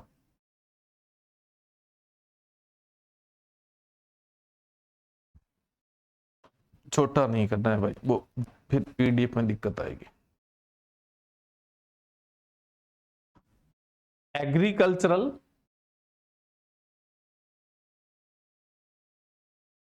Produce live stock marketing. Model agricultural produce livestock marketing act 2017, model कृषि उपज और पशुधन विपणन अधिनियम 2017 में आया था। ठीक है, अब इसने किसको रिप्लेस किया? मॉडल एपीएमसी एक्ट 2003 को रिप्लेस किया। इसमें क्या है, कुछ सुधार किए गए। अब जैसे 2003 वाला था ना, उसमें दायरा क्या था? केवल चुनिंदा कृषि फसलें शामिल थी, या मोस्ट ऑफ, ठीक है, जो फसलें थी ना वो शामिल थी, क्रॉप तो शामिल थी, लेकिन एनिमल प्रोडक्ट्स है ना वो शामिल नहीं थे। अब क्या है, मॉडल एपीएलएम एक्ट 2017 जो आया था, इसमें फसलों के साथ साथ जो लाइव स्टॉक यानी पशुधन के उत्पाद है, मछली फिश प्रोडक्ट है, पोल्ट्री बोले तो मुर्गी पालन से संबंधित वो उत्पाद है, वो भी इस एक्ट के तहत है, उनको भी शामिल किया गया। उनको भी एक ऑर्गेनाइज स्ट्रक्चर के रूप में मंडी प्रदान की गई। एक और पहले ये ऑर्गेनाइज तरीके से इनको मंडी नहीं थी, अब जो एपीएमसी थी ना उसी के अंदर इनको भी हिस्सा मिला भाई, इनको भी हिस्सा मिला। पशुधन जो उत्पाद है उनको बेचने का, मछली बेचने का, पोल्ट्री भी शामिल है, इन सबको क्या है यहां पर मौका दिया गया। ठीक है, नेक्स्ट है बाजार क्षेत्र सीमा यानी मार्केट एरिया लिमिट। किसान स्थानीय अधिसूचित मंडी क्षेत्र तक ही सीमित था, यानी उसका जो एरिया था ना उसके आसपास की जो मंडी थी ना वहां तक ही क्या था, किसान है वो सीमित था, अपने एरिया की मंडी में ही बेच रहा था। अब क्या है, ये एक स्टेट के अंदर ये दायरा खत्म कर दिया भाई, एक किसान जिस भी स्टेट का है वो किसी भी डिस्ट्रिक्ट में अपनी उपज को बेच सकता है, तो उसका वो जो दायरा था ना उसको खत्म कर दिया। पूरा राज्य उसके लिए एपीएमसी के लिए खुला है, वो किसी भी राज्य की एपीएमसी में जाकर क्या है अपना उत्पाद है वो बेच सकता है। किसी भी राज्य में जाकर अपना किसी भी राज्य नहीं, राज्य एक ही होगा, दूसरे राज्य में नहीं बेच सकता। अभी जो फार्मर बिल आए थे जिन्हें किसान आंदोलन की वजह से वापस कर दिया गया, जिन्हें किसान आंदोलन की वजह से क्या कर दिया गया, वापस कर दिया गया था, है ना, उनके अंदर ये दायरा खोल दिया गया था। भी पूरा देश ही क्या है किसान के लिए ओपन है, वो कहीं भी बेच सकता है, एक देश में अपने उत्पाद को वो कहीं भी बेच सकता है। समझ रहे हो? एक अर्जेंट कॉल है, जस्ट एक मिनट।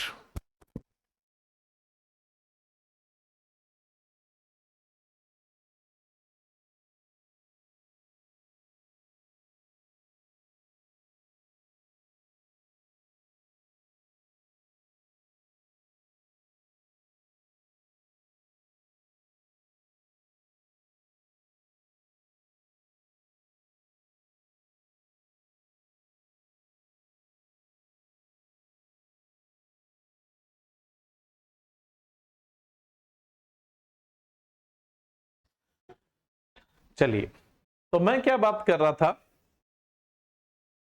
कि पहले क्या है, एक उसका दायरा था किसान का, भाई आप इतने से एरिया की जो मंडी है एपीएमसी, मतलब आप जिस एरिया के लिए अधिसूचित है ना उसी एरिया की एपीएमसी में अपना उत्पाद बेच सकते हो। तो इस जो मॉडल एपीएलएम एक्ट है उसमें पूरा राज्य उसके लिए ओपन है, किसी भी एपीएमसी में जाकर के अपना उत्पाद बेच सकते हो। अभी जो किसान बिल आए थे लेकिन पास नहीं हुए, मतलब एक्ट में नहीं चेंज हुए, कारण जो किसानों का आंदोलन था, फार्मर प्रोटेस्ट था, उसकी वजह से। मेरा यहाँ कोई कंसर्न नहीं है कि बिल अच्छे थे या बुरे थे, अभी उसको लेके अभी लेक्चर नहीं चल रहा है, अभी लेक्चर चल रहा है कि जो है उसकी बात कर रहे हैं। तो उन बिल के अंदर पूरे देश मतलब स्टेट बाउंड्रीज खत्म कर दी गई थी, लेकिन वो तो बिल वापस हो गए, इसलिए वो बात तो आज भी लागू नहीं है। अब किसान है वो अपना उत्पाद सिर्फ राज्य की किसी भी एपीएमसी में बेच सकता है, दूसरे राज्य की एपीएमसी में नहीं बेच सकता। अब दूसरे राज्य में जाएगा तो उसको सीमा टैक्स है वो मतलब चुकाना पड़ेगा। तो अब इस 2017 वाले में क्या, ये अधिसूचित क्षेत्र खत्म कर दिया, नोटिफाइड एरिया है ना वो खत्म कर दिया। भाई आप एक स्टेट की किसी भी एपीएमसी में जाके बेचो, कोई दिक्कत नहीं, और फीस भी एक ही बार लगनी है। अलग अलग स्तर पर फीस कई बार लगती थी, वो जिक्र तो यहां भी हुआ था, 2003 वाले में भी हुआ, लेकिन इसको प्रभावी रूप से लागू नहीं हुआ ये, तो ये प्रॉब्लम तो चल रही थी। भाई एपीएमसी 2003 में भी जिक्र हो गया था, लेकिन प्रभावी रूप से वो लागू नहीं हो पाया था। इसलिए 2017 वाले में ये फिक्स कर दिया कि एक प्रोडक्ट की एक बिक्री पे जो फीस लगनी है वो लगनी है, दोबारा बिक्री हो चाहे तिबारा हो चाहे 4 बार, उस पर फीस दोबारा नहीं लगनी चाहिए। अब देखो क्वेश्चन आपका डीपली ये आ जाता है कि कौन से एक्ट के तहत जो अधिसूचित या नोटिफाइड एपीएमसी एरिया है वो खत्म कर दिया गया था, यानी पूरे राज्य की किसी भी एपीएमसी मंडी के अंदर किसान को अपनी उपज बेचने को अलाउ कर दिया था। तो ये आप बोलेंगे क्योंकि लागू इसी से हुआ है, मॉडल एपीएलएम एक्ट 2017 से। इस चीज पे विशेष ध्यान देना है कि आपको यह बोल दिया जाए किसान के लिए अधिसूचित मंडी यानी नोटिफाइड जो एपीएमसी है, नोटिफाइड जो एपीएमसी है उसका दायरा कब खत्म किया गया, पूरे स्टेट की किसी भी एपीएमसी मंडी में जाके वो अपने उत्पाद को बेच सकता है। ये कौन से एक्ट में लागू हुआ, ये मॉडल एपीएलएम एक्ट 2017 में लागू हुआ। एक चीज तो ये ध्यान रखनी है। दूसरा आपसे पूछ ले कि एपीएमसी के अंदर पशुधन, मछली, पोल्ट्री आदि उत्पादों के लिए भी जगह दी गई, तो वो भी मॉडल एपीएलएम एक्ट 2017 में ही दी गई थी। तीसरी चीज, बिक्री पे जो बार बार फीस लग रही थी उसे कंप्लीटली कहां पर खत्म कर दिया गया था, मॉडल एपीएलएम एक्ट 2017 के अंदर। इन शब्दों पर विशेष ध्यान देना है। यहां जितनी चीजें लिखी है वो मॉडल एपीएमसी एक्ट 2003 में थी, ठीक है, और यहां पे जो लिखी हुई है वो 2017 में थी। तो बार बार फीस का काम कब खत्म कर दिया, मॉडल एपीएलएम एक्ट 2017 के अंदर है वो खत्म कर दिया। अच्छे से ध्यान देना, ये स्टेटमेंट आ जाते हैं तो ये बात इन्हीं के लिए लागू होगी, ठीक है। और स्टेटमेंट आ जाता है कि अल्टरनेट मार्केट, वैकल्पिक बाजार, जैसे निजी बाजार, सीधी खरीद, किसान बाजार और जो कोल्ड स्टोर है उसको भी एक बाजार की तरह समझा जाए, है ना। तो ये किस में था, ये मॉडल एपीएमसी एक्ट 2003 में था। कॉन्ट्रैक्ट फार्मिंग के लिए registration compulsory, price guarantee compulsory और टाइटल सिक्योरिटी यानी जो उत्पाद है उसकी खरीद की सिक्योरिटी किसके अंदर था, मॉडल एपीएमसी एक्ट 2003 में था। उसके बाद सिंगल फीस की बात यहां भी आई लेकिन प्रभावी रूप से लागू नहीं हुआ। ई मार्केटिंग 2003 में भी आया लेकिन उस समय कोई प्लेटफॉर्म नहीं था, है ना। और ट्रिपल पी मॉडल जो है ना वो जरूर कामयाब हुआ। अब 2003 में ई मार्केटिंग वाला जो बात हो रही है, ऑनलाइन जो बिक्री वाली बात हो रही है, उसके लिए कोई पोर्टल ही नहीं था। तो अब क्या है, ई नाम आ गया था, है ना। ई नाम 2016 में आया, तो इसके अंदर क्या है, ई नाम को पूरी तरह से कानूनी मान्यता दे दी गई थी। मॉडल एपीएलएम एक्ट 2017 के अंदर ई नाम को पूरी तरह से सरकारी रूप से मान्यता है वो दे दी गई थी। भाई ये सरकार का ही उपक्रम है जी। तो ये 2017 वाले की खास बातें थी। अब अपने बात करें नेक्स्ट, देखो मार्केट के अंदर जो कैप ऑन फीस होती है, कमीशन फीस होती है ना, फल व सब्जियों पर मंडी फीस अधिकतम 1% लग सकती है। इससे कोई ज्यादा लेता है तो क्राइम है, उसके खिलाफ कंप्लेन हो सकती है। खाद्यान्न या अनाज पर अधिकतम फीस 2% हो सकती है, अधिकतम 2% हो सकती है ना। अब देखो जो आड़तीये हैं उनकी जो कमीशन एजेंट जो होते हैं आड़तीये, उनकी जो कमीशन फीस है वो बिना खराब होने वाला अनाज है उस पे 2% हो सकती है, और खराब होने वाला जो अनाज है उस पे अधिकतम कितनी हो सकती है, 4% हो सकती है। आड़तियों की फीस बिना खराब होने वाले अनाज पे अधिकतम 2% और जो खराब होने वाला अनाज है उस पे अधिकतम 4% फीस है वो हो सकती है जी। अधिकतम 4% फीस है वो हो सकती है। अब बात आई इनाम। इनाम क्या है, इनाम को समझे। इनाम है electronic national agriculture market, electronic national agriculture market, इनाम। ये एक पान इंडिया इलेक्ट्रॉनिक ट्रेडिंग पोर्टल है यानी संपूर्ण भारत में काम करने वाला एक ऑनलाइन पोर्टल है, एक ऑनलाइन पोर्टल है जिसपे जो क्या करता है, ई नाम है, वो क्या करता है, ई नाम करता है देश की जितनी भी एपीएमसी है, देश की जितनी भी एपीएमसी है उनको जोड़ता है, एपीएमसी जोड़ता है। अब एपीएमसी में कौन होता है जी, एपीएमसी में कौन होता है, एपीएमसी में होता है प्रोड्यूसर। प्रोड्यूसर बोले तो फार्मर्स यानी उत्पादक, देखते जाना, किसान। दूसरा होता है ट्रेडर,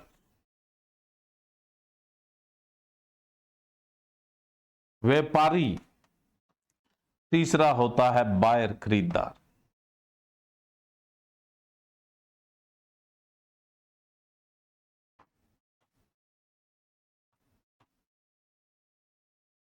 तीसरा होता है जी बायर यानी खरीदार। तो एपीएमसी में तो ये होते हैं, आपको बता दिया।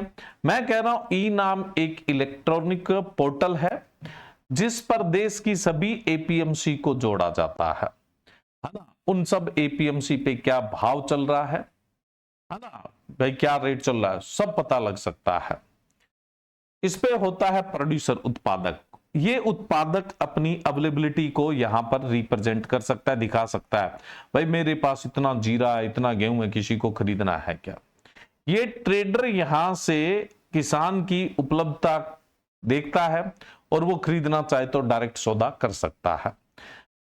ट्रेडर ही नहीं, व्यापारी ही नहीं, बायर भी सीधा ही सौदा कर सकता है, बायर भी सीधा यहां से खरीद सकता है। यानी किसानों को, ट्रेडर को, बायर को फिजिकली प्रेजेंट होने की जरूरत नहीं है।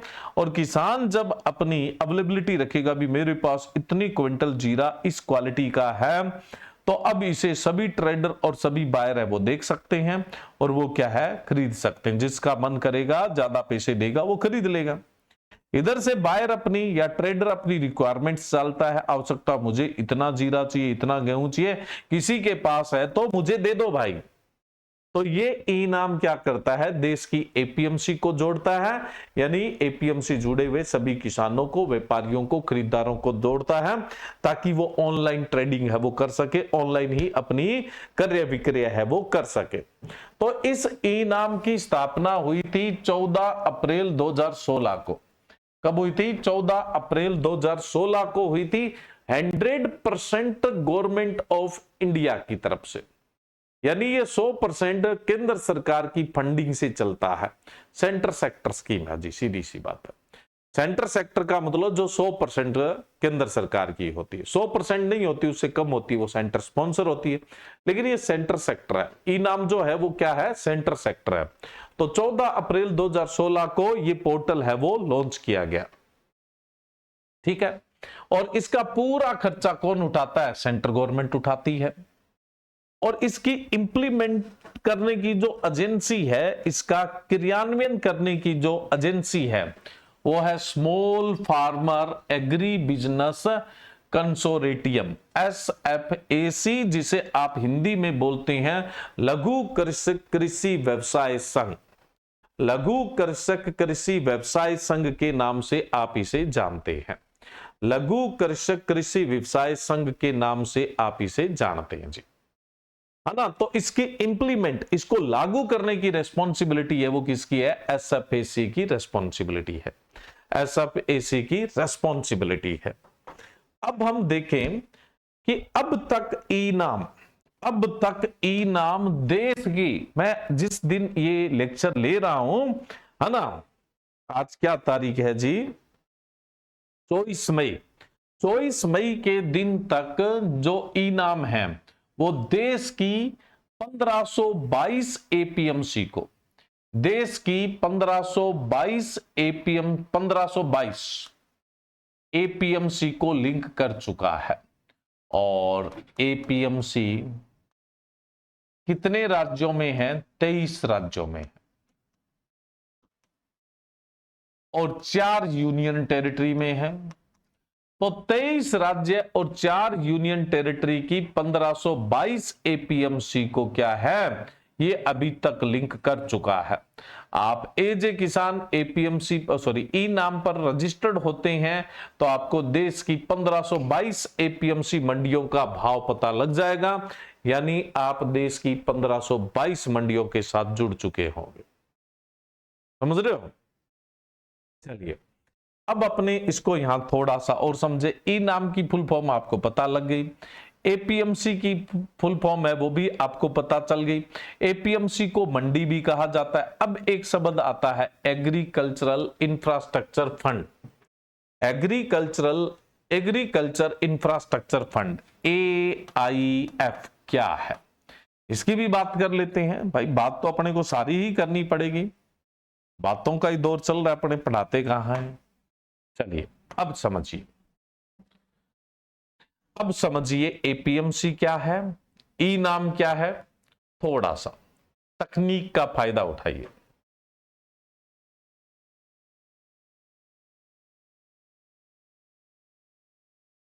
ई नाम आपको बता ही दिया, इलेक्ट्रॉनिक नेशनल एग्रीकल्चर मार्ट।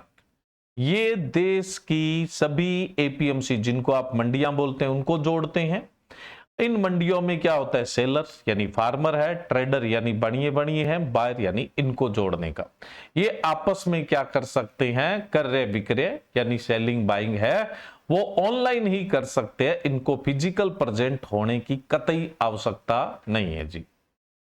ठीक है, अब देखो, अब हम समझते हैं थोड़ा सा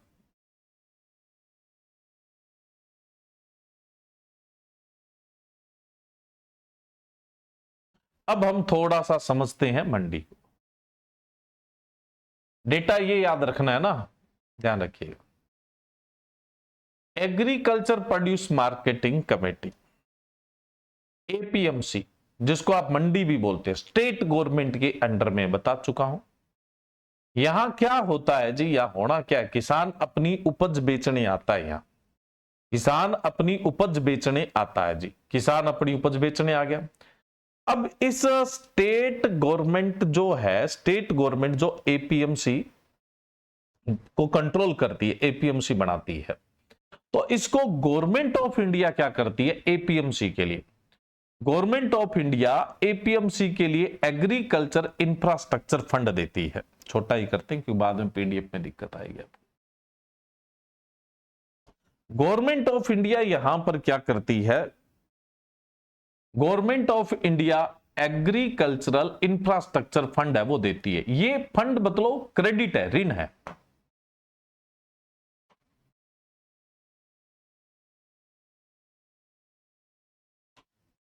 ये क्या है, एक क्रेडिट है जी, ऋण है। ये एक क्रेडिट है, ऋण है, और कुछ नहीं है। ये क्रेडिट है, ऋण है। एग्रीकल्चर इंफ्रास्ट्रक्चर फंड देता कौन है, गवर्नमेंट ऑफ इंडिया। किसको देती है, स्टेट गवर्नमेंट को। किसके लिए, एपीएमसी के विकास के लिए। किसके लिए देती है, एपीएमसी के विकास के लिए देती है ना। अब एपीएमसी में कैसा विकास करना है जी, अरे भाई एपीएमसी में भी कई सारे विकास है। जैसे मान लो वो आप शेड वेड बना रहे हो ना, जहां पे किसान अपनी उपज को सुरक्षित रखता है वहां जाने के बाद। उसके अलावा कोई गोडाउन बना रहे हो, वेयर हाउस बना रहे हो, कोल्ड स्टोरेज बना रहे हो, कलेक्शन सेंटर बना रहे हो, प्रोसेसिंग यूनिट बना रहे हो, फूड सेफ्टी लेबोरेटरी बना रहे हो, और भी कोई तकनीकी रूप से आप विकास कर रहे हैं, तो इसके लिए government of India state government को एपीएमसी डेवलपमेंट के लिए, एपीएमसी के अंदर इंफ्रास्ट्रक्चर डेवलपमेंट करने के लिए जो ऋण देती है, उस ऋण का नाम है एग्रीकल्चरल इंफ्रास्ट्रक्चर फंड। और ये ऋण अपने आप में क्या है, ये ऋण अपने आप में कौन सा है, ये ऋण है जी एक तो mid term loan.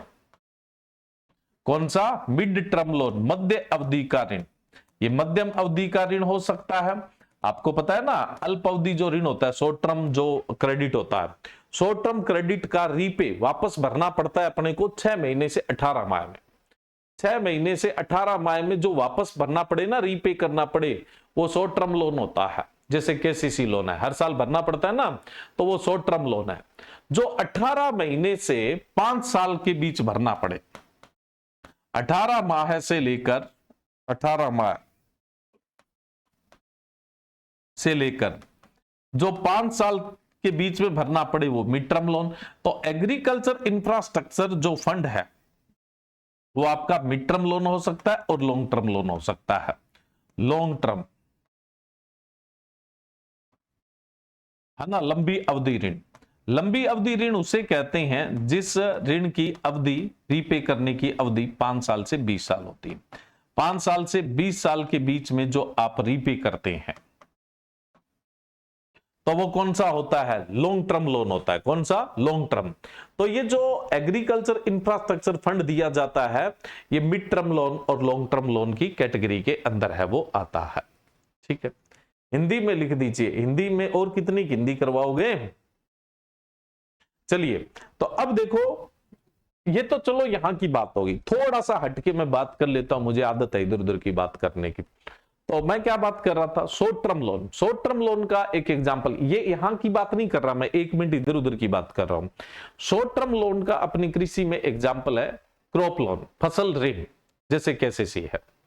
Mid term loan का अपने एग्रीकल्चर के एग्जाम्पल के लिए एग्जाम्पल है कोई भी पशु खरीदते हो, मिल्क ब्रीड खरीदते हो, यानी कोई पशु खरीदते हो, दुधारू पशु, चाहे भारवाही पशु खरीदते हो, कृषि की कोई भी मशीनरी, ट्रैक्टर को और कंबाइन को छोड़ के, कृषि की कोई भी मशीनरी, ट्रैक्टर और कंबाइन को छोड़ के खरीदते हो, वो भी मिड टर्म लोन में आएगी। दुधारू पशु भी मिड टर्म लोन के अंदर आएगा, ध्यान रखिएगा। भारवाही पशु है वो भी आपका मिड टर्म लोन में आएगा। कृषि की सारी मशीनरियां मिड टर्म लोन में आएगी, ट्रैक्टर और कंबाइन को छोड़ के। और अपने एग्रीकल्चर के अंदर अब देखो, जैसे पंप सेट वगैरह ये भी ले रहे हो ना, ये भी मिड टर्म लोन में ही आएंगे। पंप सेट वगैरह ले रहे हो, मैंने कहा ना कृषि की कोई भी मशीन है मिड टर्म लोन में आती है। लॉन्ग टर्म में क्या आता है अपने कृषि में? कोई वॉइस का इशू है क्या? किसी बच्चे का कमेंट आया? मेरे हिसाब से तो नहीं है। इधर करना थोड़ा सा, इधर किस करना, कोई इश्यू नहीं है, सही है। अब देखो, लॉन्ग टर्म लोन के एग्जांपल कौन से? ईयरफोन होते हैं ना कई बार टूटे फूटे, उनको सही कर लिया करो, टेप टूप लगा के, है ना। नया नहीं खरीदना है लेकिन सही कर लिया करो, क्लास बीच में मत खराब किया करो। तो मैं क्या बात कर रहा था, लॉन्ग टर्म जो लोन होते हैं, तो लॉन्ग टर्म जो लोन है उसमें आपका आता है tractor loan, combine loan, farm building, खेत में कोई भी बिल्डिंग बना रहे हो, खेत में कोई भी बिल्डिंग बना रहे हो तो फार्म बिल्डिंग, फार्म बिल्डिंग का खेत के चारों ओर चार दीवारी कर रहे हो या फेंसिंग कर रहे हो, तारबंदी, है ना, तारबंदी है, फेंसिंग है।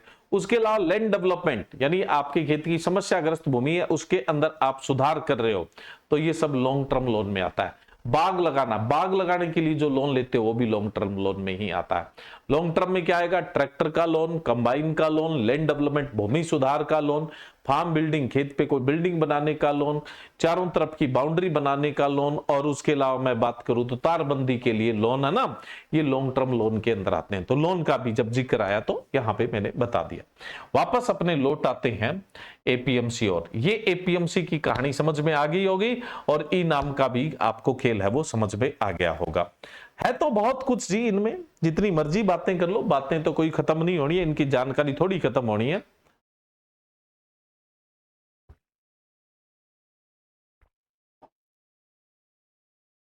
ठीक है, लेकिन आपके एग्जाम पॉइंट ऑफ व्यू से क्वेश्चन आ जाए उतना मैं यहां पे कवर करता जा रहा हूं। नेक्स्ट है, अब अपने एग्रीकल्चर मार्केटिंग से संबंधित बात चल रही है तो चलनी चाहिए पूरी। अब एक बना हुआ है directorate of marketing and inspection, विपणन एवं निरीक्षण निदेशालय। इसका हेड ऑफिस है जी फरीदाबाद हरियाणा में। फरीदाबाद हरियाणा के अंदर है। कहां पे है ये? फरीदाबाद हरियाणा के अंदर है। फरीदाबाद हरियाणा के अंदर है। Directorate of marketing and inspection, विपणन एवं निरीक्षण निदेशालय, फरीदाबाद हरियाणा के अंतर्गत है। ठीक है, अब देखो डीएमआई क्यों बनाया गया, क्या उद्देश्य था? पहले तो डीएमआई आता है आपका department of agriculture, corporation and farmer welfare, यानी कृषि, सहकारिता व किसान कल्याण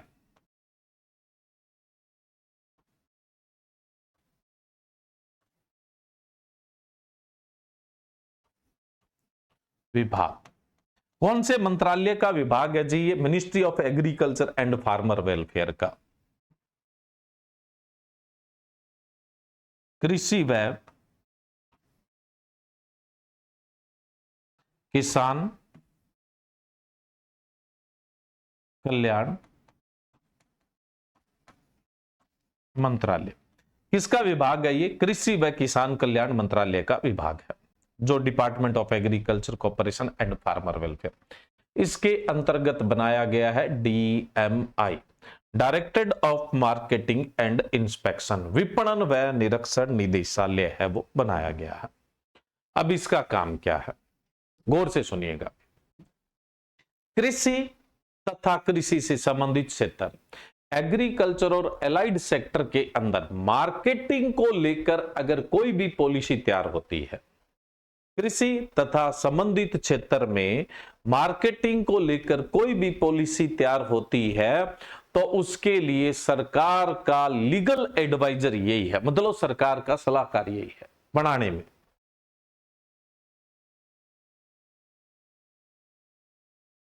है ना भाई? क्या है, कोई भी कृषि और संबंधित क्षेत्र, एग्रीकल्चर और एलाइड सेक्टर से संबंधित कोई भी मार्केटिंग पॉलिसी आती है, तो उसके लिए भारत सरकार का सलाहकार का काम करता है।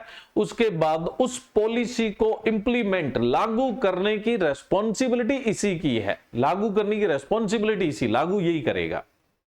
उसके अलावा राज्य सरकार और केंद्र सरकार, स्टेट गवर्नमेंट और सेंट्रल गवर्नमेंट के अंदर इस सेक्टर के लिए, कृषि और संबंधित क्षेत्र के मार्केटिंग, विपणन के लिए सेंटर और स्टेट गवर्नमेंट में कोऑर्डिनेशन स्थापित करता है। कोई पॉलिसी को लागू करने के लिए, किसानों के हित के लिए वो क्या करेगा, कोऑर्डिनेशन स्थापित करेगा, यानी समन्वय है वो क्या है, स्थापित करेगा, कोऑर्डिनेशन स्थापित करेगा, समन्वय स्थापित। अदरवाइज दो, जैसे स्टेट और सेंटर में एक गवर्नमेंट है, एक जैसी गवर्नमेंट है, तब तो चलो कोऑर्डिनेशन हो जाता है, लेकिन गवर्नमेंट अलग अलग होती है ना, तो कोऑर्डिनेशन करना मुश्किल हो जाता है। उस समय DMI कोऑर्डिनेशन का काम करेगी। सरकारें कोई आए जाए, इसका काम है किसानों को फायदा देना। तीसरा, DMI क्या करता है, कृषि और संबंधित क्षेत्र की मार्केटिंग से संबंधित समस्याएं हैं उनको पहचानता है और उनके लिए गवर्नमेंट के साथ बैठकर पॉलिसी निर्माण का काम करता है। इसके अलावा ये एगमार्क 1937 में आया था, करेंगे बात, अब नाम आ गया तो बात करेंगे। Agmark, agriculture produce grading and marking act 1937, उसका प्रशासनिक कार्य देखता है, एडमिनिस्ट्रेटिव कार्य है देखता है, यही देखता है, एगमार्क का काम इसी का काम है।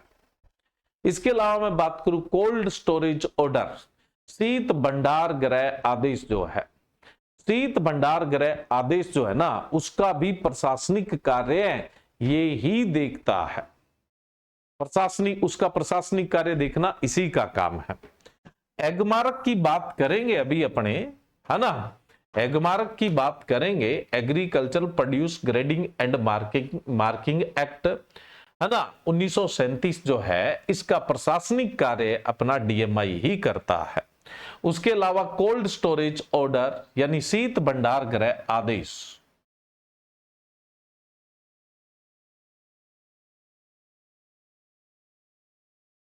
शीत भंडार गृह आदेश 1964, शीत भंडार गृह आदेश 1964, शीत भंडार गृह आदेश 1964, है ना, 1964 का जो प्रशासनिक कार्य है ना, वो यही देखता है। ठीक है, अब अपने थोड़ी सी एगमार्क की बात कर लेते हैं।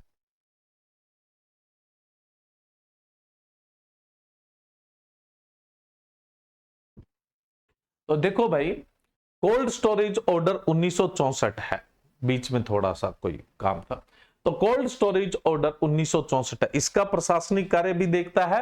एगमार्क का प्रशासनिक, मतलब इनको लागू करना इसी का काम है जी, मोटी मोटी बात है।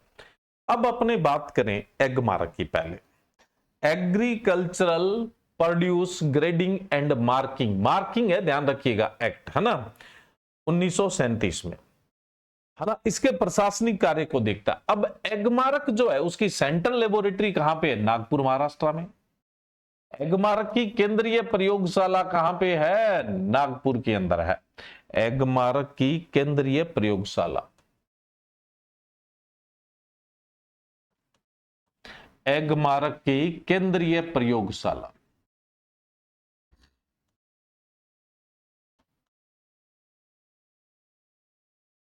अब इसकी जो केंद्रीय प्रयोगशाला नागपुर महाराष्ट्र में है, तो अब इसका जो प्रशासनिक एडमिनिस्ट्रेशन करना है वो डीएमआई, इसलिए डीएमआई ने अपना ब्रांच हेड ऑफिस, देखो हेड ऑफिस था फरीदाबाद हरियाणा में, कहां पे है? फरीदाबाद हरियाणा में, लेकिन इसने अपना ब्रांच हेड ऑफिस है वो कहां खोला? ब्रांच हेड ऑफिस है वो नागपुर के अंदर खोला, ब्रांच हेड ऑफिस है वो नागपुर के अंदर खोला, ठीक है। तो अब जो डीएमआई है उसका हेड ऑफिस है फरीदाबाद, ब्रांच हेड ऑफिस है जी नागपुर महाराष्ट्र के अंदर, और पूरे देश में इसके 11 रीजनल ऑफिस हैं, दिल्ली, कोलकाता, मुंबई, भोपाल, चेन्नई, कोची, हैदराबाद, गुवाहाटी, लखनऊ, जयपुर, चंडीगढ़, ताकि लोगों को ज्यादा लंबी दूरी न तय करनी पड़े। ये रीजनल ऑफिस है, क्षेत्रीय कार्यालय जिन्हें आप बोलते हैं। ब्रांच हेड ऑफिस को क्या बोलते हैं? शाखा मुख्यालय, शाखा मुख्यालय। और ये रीजनल ऑफिस, क्षेत्रीय कार्यालय, ये क्षेत्रीय कार्यालय कितने हैं? 11। उसके अलावा 27 सब ऑफिस है, उप कार्यालय है, उप कार्यालय,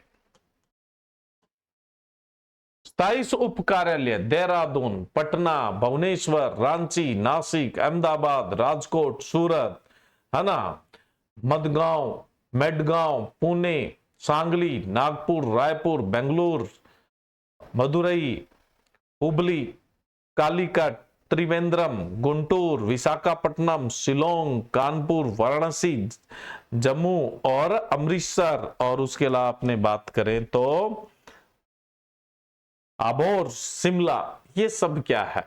ये सारे के सारे जी इसके सब ऑफिस है। सब ऑफिस आपको याद रखने की जरूरत नहीं है। इसी प्रकार से एगमार्क की भी क्षेत्रीय प्रयोगशालाएं हैं, क्षेत्रीय प्रयोगशाला। एगमार्क की क्षेत्रीय प्रयोगशालाएं हैं वो है जी 11, अकोला, कोलकाता, मुंबई, राजकोट, भोपाल, चेन्नई, कोच्चि, गुंटूर, कानपुर, जयपुर, अमृतसर, है ना। ये क्या है? एगमार्क की क्षेत्रीय प्रयोगशालाएं हैं। कोई भी उत्पाद है उसकी जो जांच होती है ना वो क्षेत्रीय प्रयोगशालाओं में होती है। जो सेंट्रल लेबोरेटरीज है ना नागपुर में, वो तो स्टैंडर्ड डिसाइड करती है, मानक डिसाइड करती है। बात करते हैं, अभी नहीं समझ में आएगा, 2-3 मिनट बाद समझ में आएगा, तो पहले 2-3 मिनट वाली बात कर लेते हैं। देखो एगमार्क क्या करता है। एगमार्क का सबसे पहला काम है गुणवत्ता और शुद्धता का आश्वासन, क्वालिटी एंड प्योरिटी एश्योरेंस।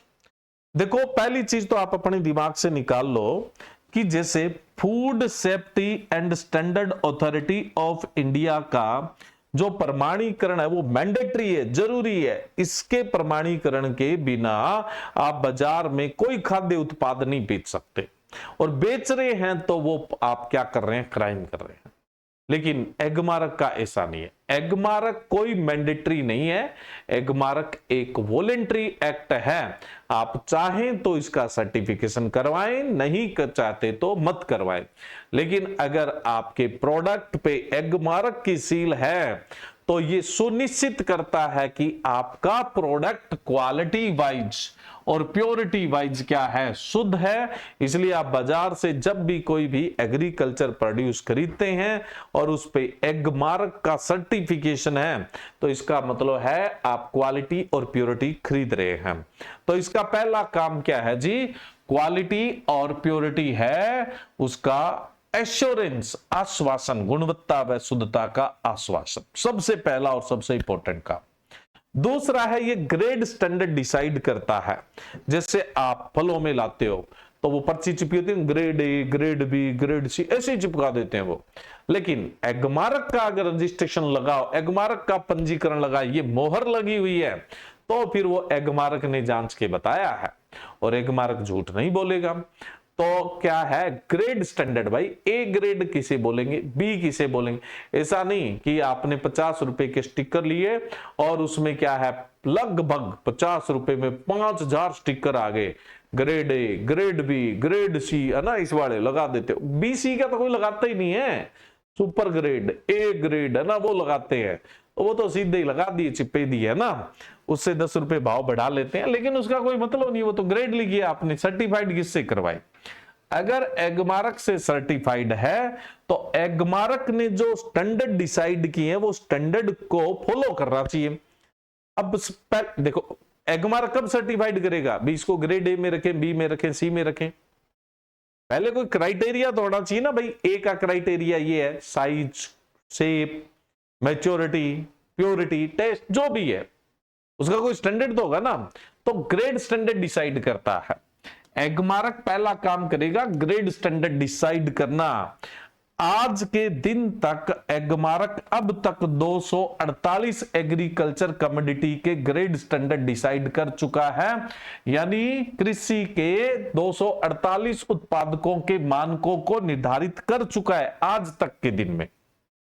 ठीक है, तो ये ग्रेड स्टैंडर्ड डिसाइड करता है। और एगमार्क सिर्फ और सिर्फ एग्रीकल्चर के ग्रेड स्टैंडर्ड डिसाइड करता है और एग्रीकल्चर प्रोडक्ट पे दिया जाने वाला ही प्रमाणीकरण है, बाकी किसी वस्तु पे नहीं दिया जाता है।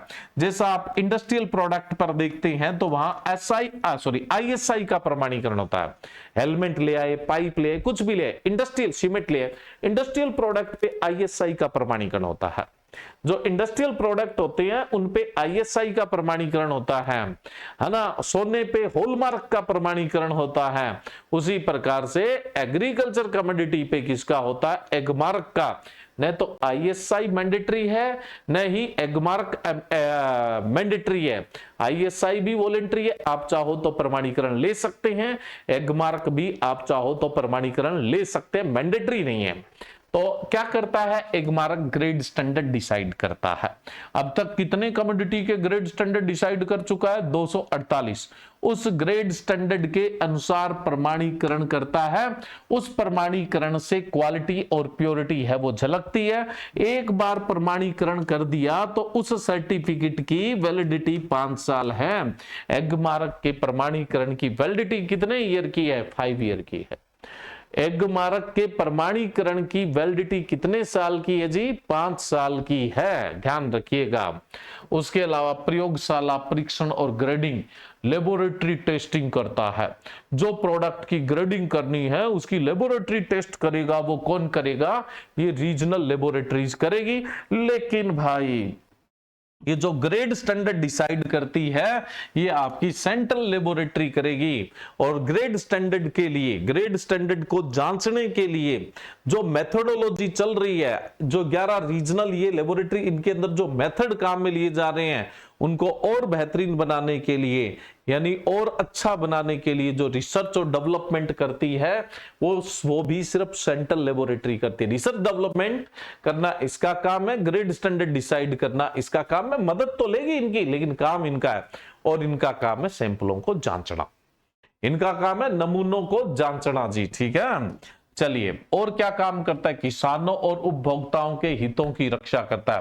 प्रोटेक्शन ऑफ इंटरेस्ट्स, फार्मर्स और उपभोक्ता की, है ना, रक्षा करता है। भाई कैसे रक्षा करता है? बात तो ये है कोई बंदूक लेके खड़ा रहता है? नहीं।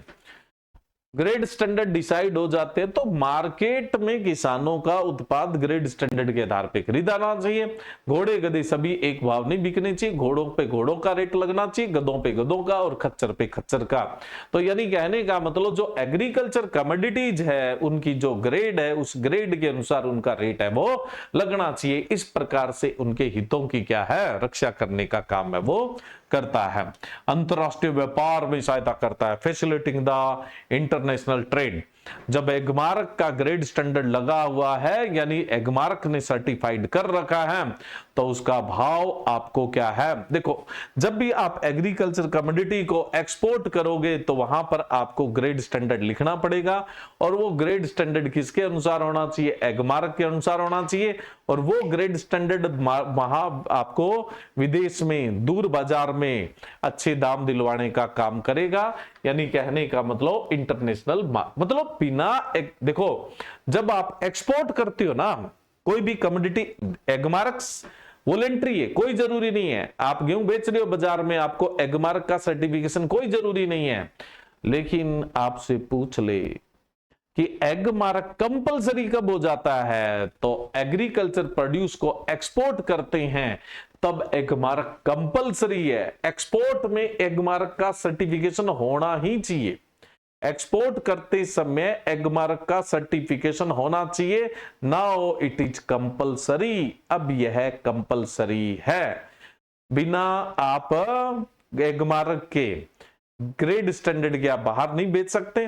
अब आपने जो स्टैंडर्ड लिखा है यहां पे वो गलत लिख दिया और एगमार्क उसको जांचेगा और पकड़े गए तो फिर सजा का प्रावधान है, ये ध्यान रखिएगा। तो आपसे पूछ ले कि एगमार्क कब कंपलसरी हो जाता है, सिर्फ एक्सपोर्ट में कंपलसरी है, बाकी कहीं भी एगमार्क है वो कंपलसरी नहीं है। चलिए, तो ये बात थी जी एगमार्क की मोटी मोटी। कोल्ड स्टोरेज ऑर्डर से कुछ विशेष क्वेश्चन नहीं आने हैं। अब अपने एक और मार्केटिंग से संबंधित इंस्टीट्यूट का डिस्कस कर लेते हैं, छोटा सा। CCS national institute of agricultural marketing, जिसको आप बोलते हैं नियाम, जिसको हिंदी में लिख लेते हैं अपने चौधरी चरण सिंह। CCS चौधरी चरण Singh, national institute of agricultural marketing, राष्ट्रीय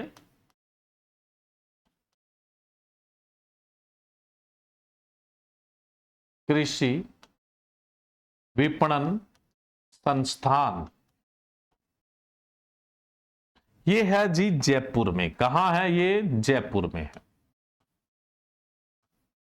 जयपुर कहां है जी, राजस्थान में। पधारो मारे राजस्थान, है ना। इसकी स्थापना हुई थी अगस्त 1988 में। कब हुई थी स्थापना इसकी, अगस्त 1988 में स्थापना हुई थी। अगस्त 1988 में इसकी स्थापना हुई थी। उस समय के जो भी कृषि मंत्री जी थे उन्होंने जी इसका फित्ता काटा, ठीक है, कुल मिला के। अब देखो नियाम क्या करता है ना, जो नियाम, इसको शॉर्ट में क्या बोलते हैं, नियाम बोलते हैं। नियाम, नियाम एक एजुकेशनल इंस्टीट्यूट है।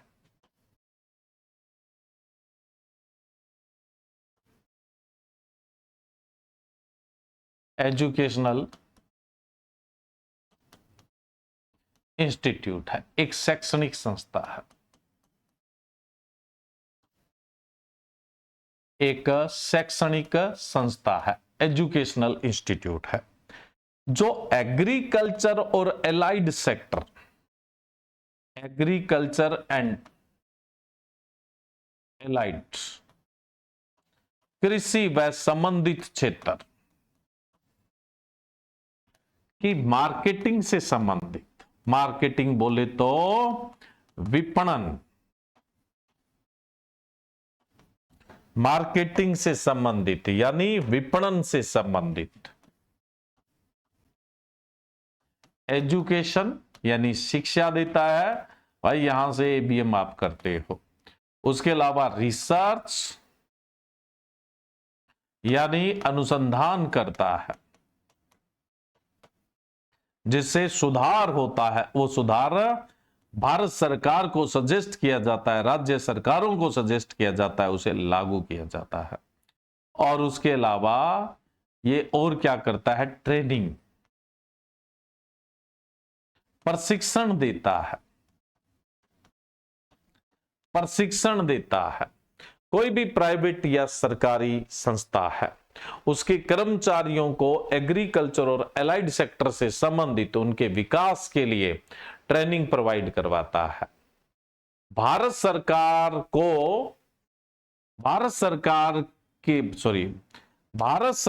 को ये एडवाइस देता है इस सेक्टर के लिए। कृषि और संबंधित क्षेत्रों की मार्केटिंग से संबंधित क्या है, विपणन से संबंधित, ये भी भारत सरकार का सलाहकार है। ये भी डीएमआई भी सलाहकार है, ये भी सलाहकार है, लेकिन डीएमआई एजुकेशन नहीं देता, ये एजुकेशन देता है। डीएमआई रिसर्च नहीं करता, ये रिसर्च करता है, ट्रेनिंग दोनों ही देते हैं। एडवाइजर दोनों है, ट्रेनिंग दोनों देते हैं, है ना।